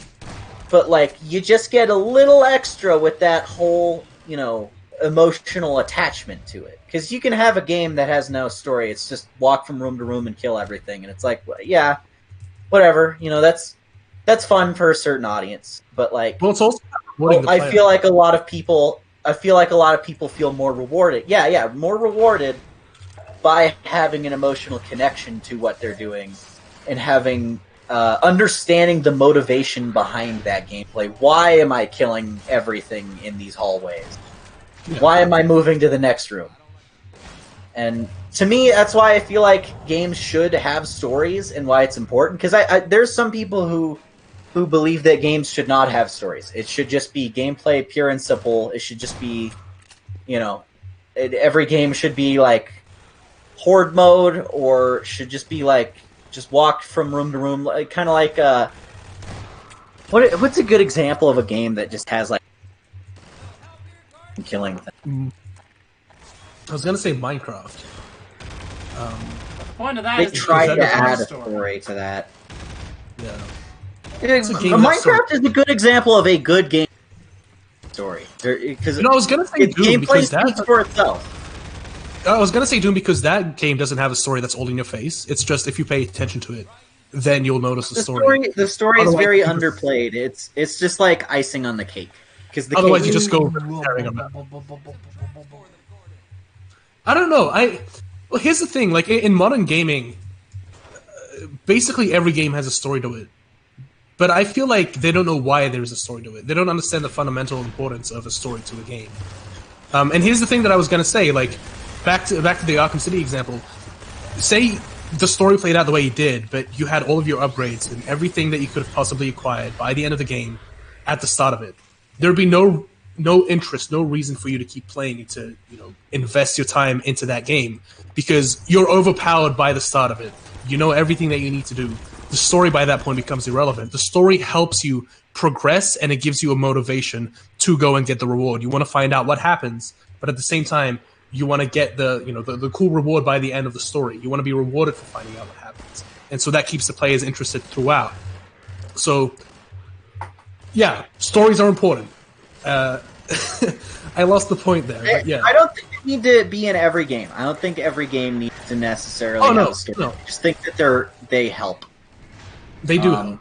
I don't think Shadow of the Colossus counts because the whole point of that is that, like, you're playing... I mean, it's mysterious and it's like... That game's very vague about what exactly the story is, but you know that you're playing as a guy who's trying to save some woman. She's in a coma or sick or something, and you have to defeat these monsters across the land that are like Godzilla-sized and just walking around this endless field. You have to walk around and kill all of them one by one in order to heal this person, and then by the end, in doing so, you've saved this person, but also corrupted yourself and become a new monster in their place. Like, there's a story to it's vague and has zero dialogue and is like just kind of happening in the background, but it's there. I feel like the better term for that is narrative. I don't know. Actually, maybe does that not even count as a story? More of just like a framing device for gameplay. Well, here's the thing. That's kind of what I was thinking about. Maybe we shouldn't be calling it a story, but a narrative, because a story specifically references or talks about this happens. This is the character. Basically a story, like start, middle, and end. Narrative is basically just an overview of what happens, and I think that's really important. Like, you go to the tower, you activate the tower, then you go back to your house. This happens, you got to do that. Like, a narrative basically is just generally describing what happens and what you do in a game. Whereas a story, goes in depth and talks about the specifics of it. So, man, remember when we were talking about... I feel like narrative would be a more appropriate term for it. I don't know. I'm trying to get all philosophical here, but like... I mean, it's not... You're more into semantics than philosophy right now, I can tell you that. Maybe. Yeah. No, I'm just trying to throw some ideas. Listen, man, I study these. Diego says, then you got the other side of the spectrum where you got a game that's mostly story and very basic gameplay, but because it's a game with with player interaction, it makes the story more powerful, like Soma. Soma has some of the most basic, like, just kind of really not a big deal gameplay ever, but that story, just the fact that you're experiencing it through the eyes of that character is... I feel like Soma is like this mind-bending, beautiful, gut-wrenching journey because you get to be the guy in charge, like, walking around experiencing it. If you took the story of Soma, which is amazing, and made it a TV show or a movie, I don't think it would have nearly as much impact.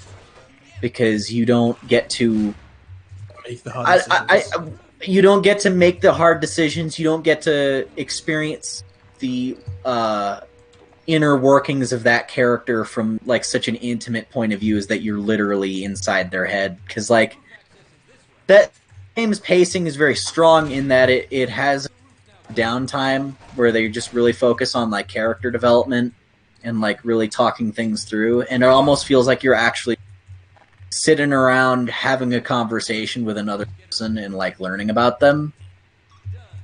even though it is during gameplay. Like they'll have you just like do like a puzzle section, like we need some kind of item to get out of this area, but it's like this big ass like house, and like there's just a lot of rooms, and like you and the other character can just talk a lot while you're exploring, and like that wouldn't play as a movie. That all the introspection and the character development that they work into that would not really play for any other medium. And I feel like Soma is one of the golden examples of how to do a story in a game properly, is that like being a game is why it's a good game, in a sense. The fact that you're playing it and that you're experiencing it personally makes it that much more intimate and just a personal story, you know? Like, I really love Soma. Soma is fucking amazing. I mean, here's a general rule to a successful game. If you can get your players invested and engaged with whatever's happening, regardless of whether it's mainly story or mainly gameplay, then you've done a good job and people will be invested in whatever's happening. So whether it be Soma with like really basic mechanics, as long as the elements that make up the game are enough to keep the players engaged and invested in your overall product, then you've got yourself a successful game, regardless of whether the story is more prominent or whether the gameplay is more prominent. As long as people want to go back and find out what's going to happen next, or, you know, then you've done a good job, I think. Because, like, that's what video games are. They're an interactive medium, and so you need people to be engaged and interested in what's happening.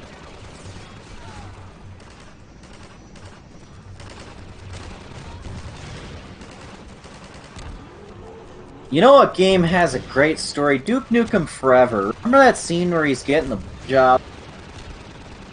The what? You cut out there. I said, you know what game has a great story? Duke Nukem Forever. Mm-hmm. You know what else? Remember that scene? Remember that scene where he's getting a blowjob while playing video? I've never played a single Duke Nukem game. They're funny for the time, but like the new one, it's weird. It has a sense of humor that did not age past the 90s, and it came out in 2011, so it feels really like out of date and like behind the times and weird, and just like, because there's a lot of kind of creepy stuff about women in that game. It very much objectifies them, and it's kind of played for laughs. And like maybe in the 90s that worked a little bit better, but these days people looked at it and just felt like creeped out by it, because there's these two female characters who are like, they're introduced sucking Duke Nukem's dick. Like that's their first scene, and then you lose track of them for a little while. And then they've been kidnapped by aliens and have been, like, impregnated with alien spores and are tied up in a gross cave. And then Duke comes across them, and they're, like, begging him for help, and he's like, sorry, ladies, I hit it and quit it, and, like, just moves on. And then they both die horribly. And it's, like, supposed to be funny. Like, their stomachs explode and they die. And it's supposed to be funny, but instead it's just really uncomfortable and sad. That's very uncomfortable and very sad. Oh, Jesus. Diego's leaving. See you, Diego. Thank you for hanging out. Oh, see you later, man. Have a lovely rest of your evening or night or whatever time it is. I don't know. I've lost track of time myself. But have a nice time. Duke Nukem Forever is also interesting because it was in development for 10 years, and in that 10 years there was so many different fads and what was like big in like first-person shooters. And you can see each, and this isn't intentional, but as you play it, you can see each era as you play through it of like what first-person shooter was big at the time while that particular section of the game was being developed. So like, here's a section that's really like weirdly reminiscent of like a Call of Duty game. Here's a section that feels very Halo-ish. Here's a section that feels like a Half-Life game because they give you like, you know, valve puzzles and a vehicle. Like, as you go through, it's like cutting down a tree and counting the rings. It's like you can see all the layers of history to it. And let's not forget. Also, in addition to that, well, you go first. Hey, wasn't Duke Nukem Forever developed by Gearbox? The developer. It was finished by them. It was taken on by like 3 or 4 studios, but I guess one of the guys who worked at Gearbox was like a fan of the series back in the 90s and was like, I feel bad that this has been in development hell forever. Let's buy the rights and like put together everything that was worked on by the different developers and studios, mash it all together, and finally release it in like 2 years, right? And because of that, there's assets that are from like when the game was announced in like 2004.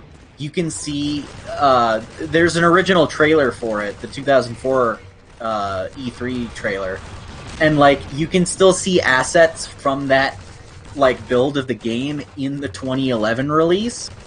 So like sometimes you'll walk by something that just looks weirdly low res compared to everything else in the. It's like, oh, there's a button on this. The button on this elevator is the PS2 button on the elevator.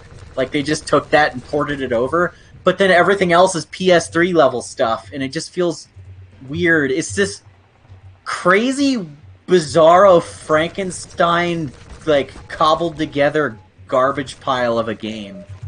And it's just fascinating for that reason. Like, it's not a good game at all. It's boring and badly designed, and like the sense of humor is really stale and doesn't really know if it's being satirical or not, because it kind of flip-flops between taking itself seriously and making fun of itself.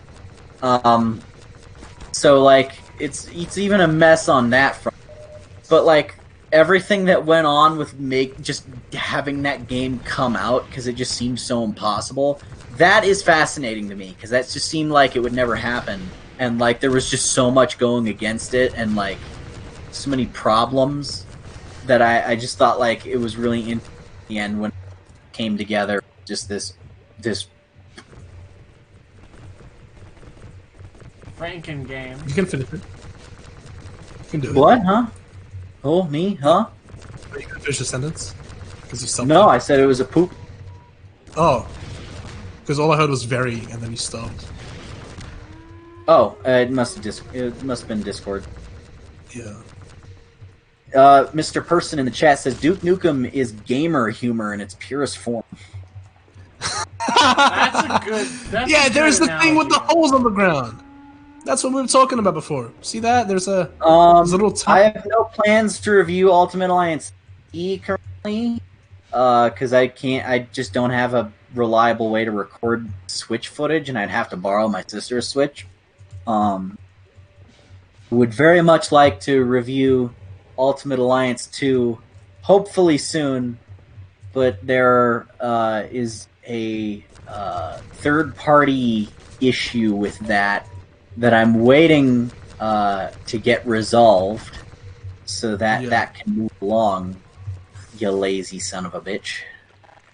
Whoever you are, you fucking. Whoever you are. Whoever you are, baby, I'm talking to you right now. May or may not be talking. May or may not be looking at your profile picture right fucking now, telling you to get back to working on it. You fucking lazy sack of shit. How fucking dare you not work on it? Little Australian bitch boy. Fucking prioritizing uni. What? Who the fuck does that? Get back on it. Go back to work. Stop making excuses. Fucking little baby boy. What are you gonna do? What are you gonna do? Cry? You're gonna cry, little baby boy? Go back to work. But are you though? A little bit. Oh, don't do that, William, stop it, William, stop! Don't poop your pants. Stop. Stop. Don't poop your pants. Fine. God damn. SHA in the chat says, I'm proud of my gay scrub.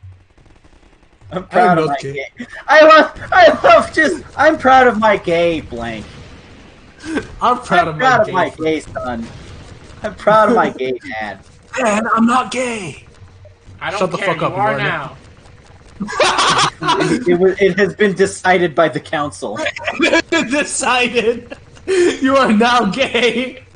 We have elected. The votes are in. This would writing Iceman. It has been decided. You are now gay. The council has come to an. The council has come to a consensus. This council has sealed your fate. You must now live your life as a gay man, Mr. Drake. And he goes, ah! The Darth Vader no.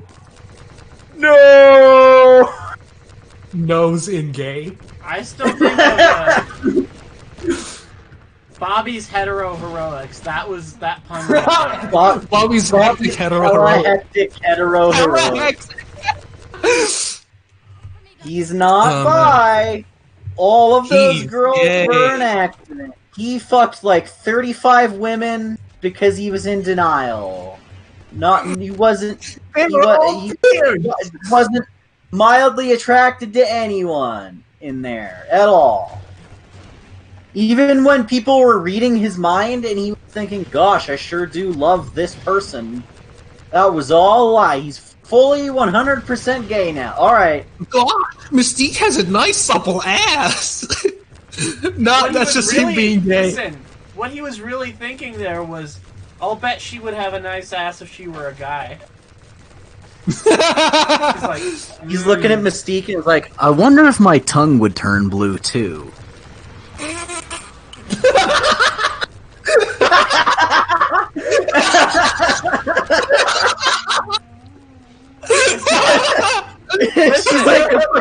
she's like a fruit roll-up. Listen. I'm sorry. I don't know who needs to hear this right now, but if you're here, if you're in the comments, if you're questioning, if you've ever wondered what your identity is, it's okay to like the opposite gender. It's okay to be straight. I have some, we all have a straight friend, and it's okay. It's okay to be you. Be brave. William's my straight friend, and he's alright. He's not a weirdo. I'm not a weirdo, guys. I'm not a weirdo. I'm not a weirdo at all. I'm not a weirdo. Why is your dick out?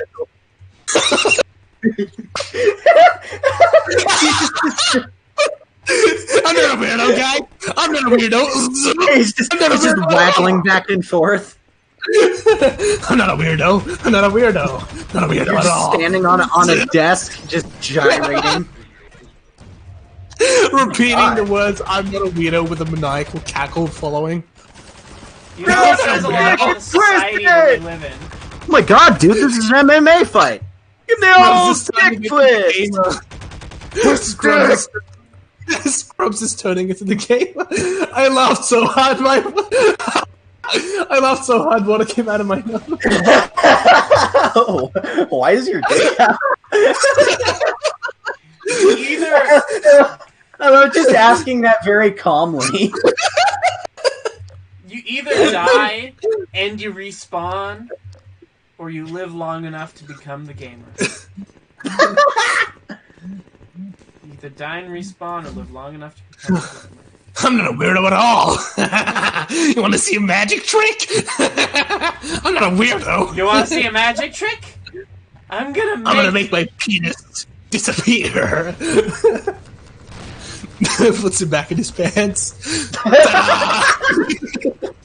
It's gone.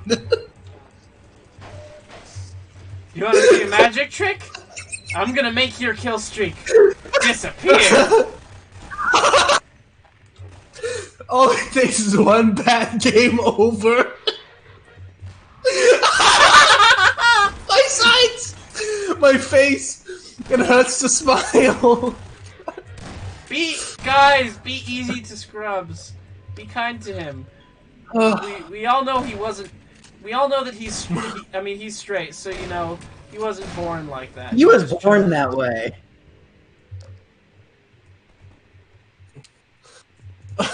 What? And for some reason, my shoulder blades are fucking hurting. Been laughing way too much. Way too much and way too You hard. use your shoulder blades to laugh? No, like I was leaning back Are and you just like violently rotating your shoulders? He's like this when he laughs. He's like, ha ha ha ha ha ha ha. Just imagine gag. You'll have to look at the. I don't know, man. gyrating like a piston on like a.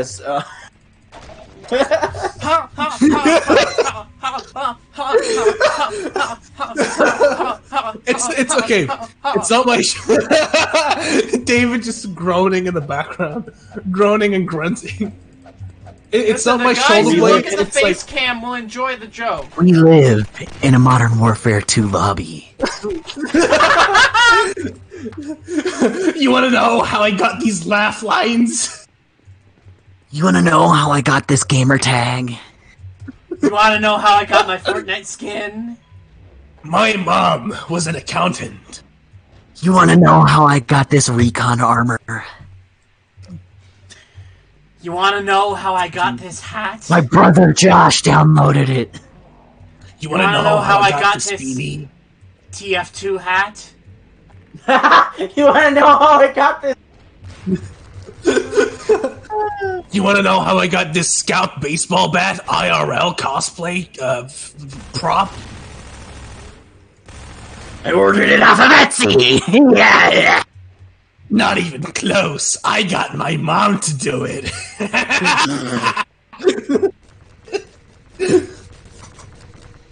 I can do that maniacal laugh way too well, and I'm honestly beginning to fear myself, my capabilities, and what I can do. Brag.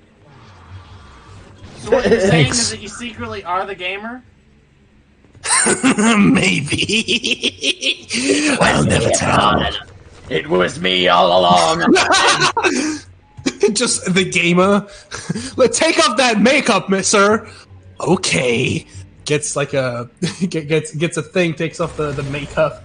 Turns out it's me. Head looks up, reveals my face to the world. It was me all along.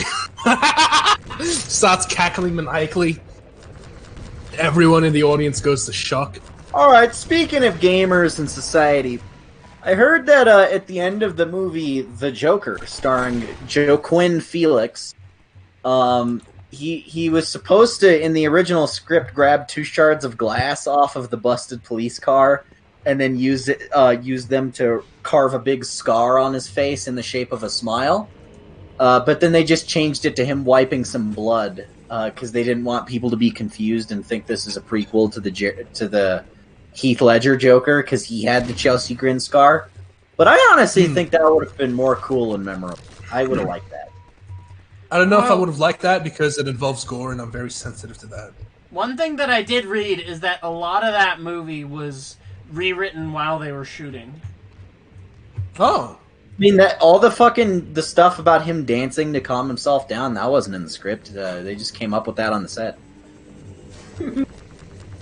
Because the director, his background is in, like, comedy movies. Oh, wait, you were being serious? Yeah, no. Yeah, a lot of...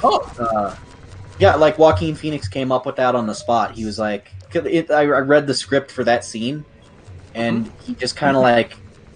He just kind of barfs in that crappy public toilet and then stares in the mirror and then, like, gets really sad. And then it cuts to the next scene, and then he's like, hold on, I want to try something. Started doing the dance, and they're like, oh, hey, we could, like, put that in. Huh. Yeah, I get why that movie was kind of, like, half improvised, is because, like, that's a lot of comedy these days, is, like, the Judd Apatow style of, let's just riff in front of the camera and we'll use what's funniest. And, like, I almost imagine, like, the director was trying to do a dramatic version. I don't know if it necessarily, like, panned out, and I'm very much in the middle. I think it's fine. I don't think it's the greatest. I don't think it's cinema or anything. I don't think it's the greatest movie of all time. It's just Taxi Driver, but with comic book skin. And Taxi Driver is a fucking amazing movie. If you haven't seen Taxi Driver, you should check it out. That movie's sick. I did. I saw the Joker. No. Oh. But anyway, Hey, I got a question for you. What? You want to know how I got this Australian frying pan? How? How about another question? Did your mom? You want to know how I got the tactical nuke? How about another question, Murray? You want to Yeah, know that's how what I was going for. You want to know how I got this society? By being in society.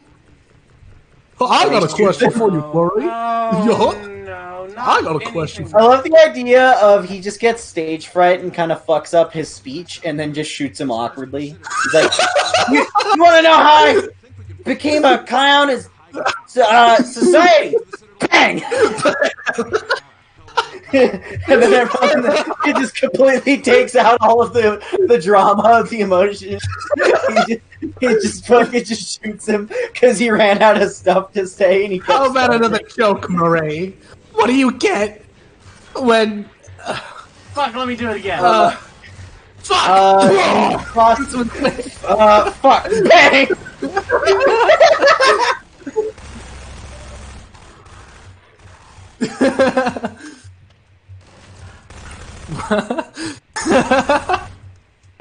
Just the amount of Joker jokes that we could make. The Joker is a fun character to make jokes. Yeah. Because it's like He's such a memeable guy. he's paradoxically a character that's hilarious, but also super serious. Why so serious, Murray? Why so rich? Give that money up for the poor, so man. Fast Come and on. furious. Dumb. Why? We're family. We drive fast and we drive together. Cause we're a family. It's ride or I'm die. giant. I'm Groot. You're either with us or you're against us. It's ride or die. We're a In family. Fast and Furious, where Dom just says, I am Groot, and everyone's like, what does that mean? Like, One day you'll know.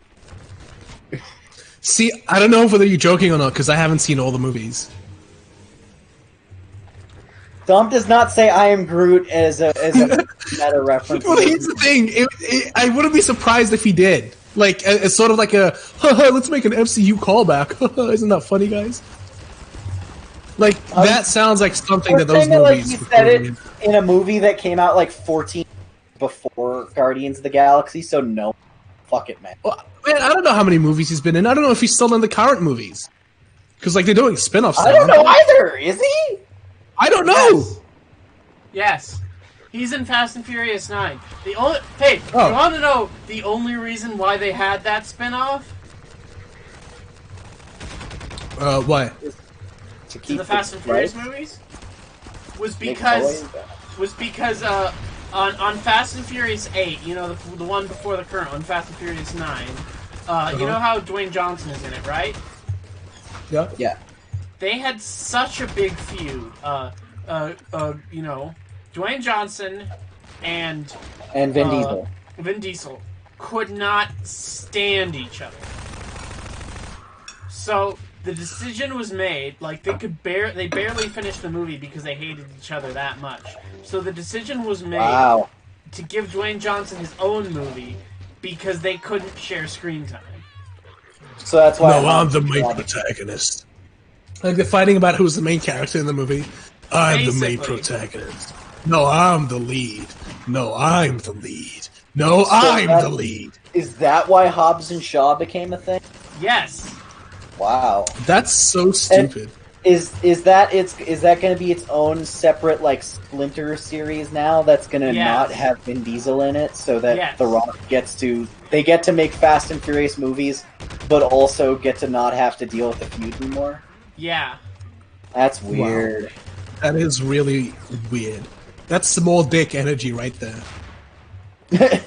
You know what's real small dick energy is that like all like actors have bullshit in their contracts about how they're not supposed to lose a fight in the movie.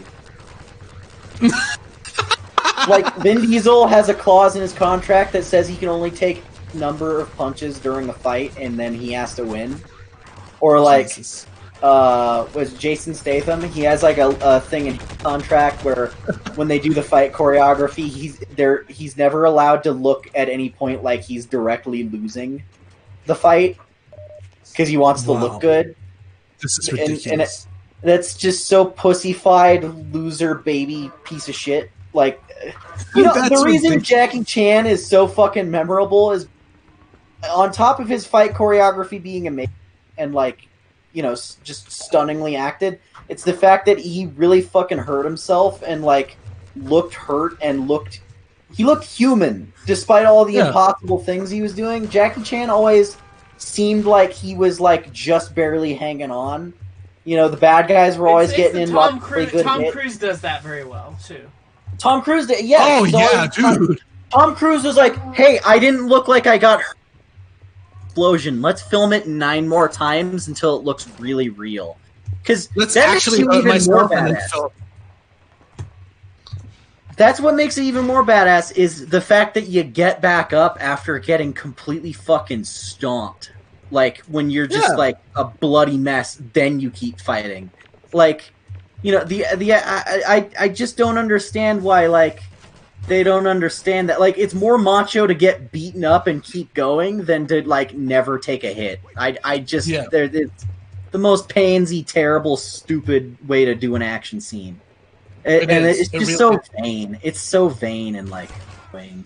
I don't See, why do you think in every superhero movie the fucking protagonist gets beaten to, like, half to death before he makes his comeback? Remember in Captain America Winter Soldier where his head was just swollen and was just a big shitty puddle at the end after Bucky just kept hitting him with his robot arm, screaming?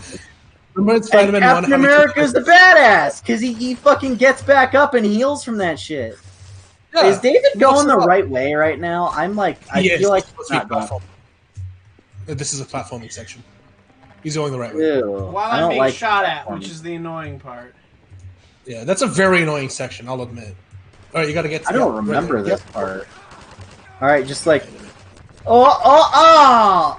Hey guys, it's almost midnight. Should we call the stream for now? No, I'm down. I'm having fun. Okay, we're gonna call it. I got frustrated with that section, so we're gonna call it. We'll come back to it, but my voice is getting a little raw, and I'm also running a little out of energy. So anyway, going forward, I will be heading off to university. So by the time you see us next time, the internet will probably be better, and it'll have less dropped frames probably. I'm hoping. You're hoping. And then I'm hoping. That, we also might change up the day depending on what works best for us. So stay tuned. Follow me on Twitter, and you will see all of the updates there. Follow him on Twitter. Subscribe here for more updates from the stream channel, so that you always know more subscribers here. Subscribe to David's OnlyFans, and see you next week. Too. Subscribe to mine too. Well, mine as well. All of us. No, not I upload daily. If we all hit 50 subs on our OnlyFans tonight, we'll do a collab.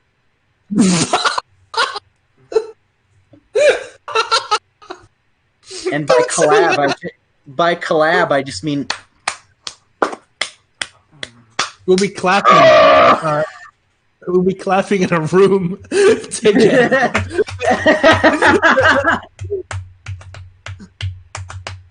Bye. See you later, guys.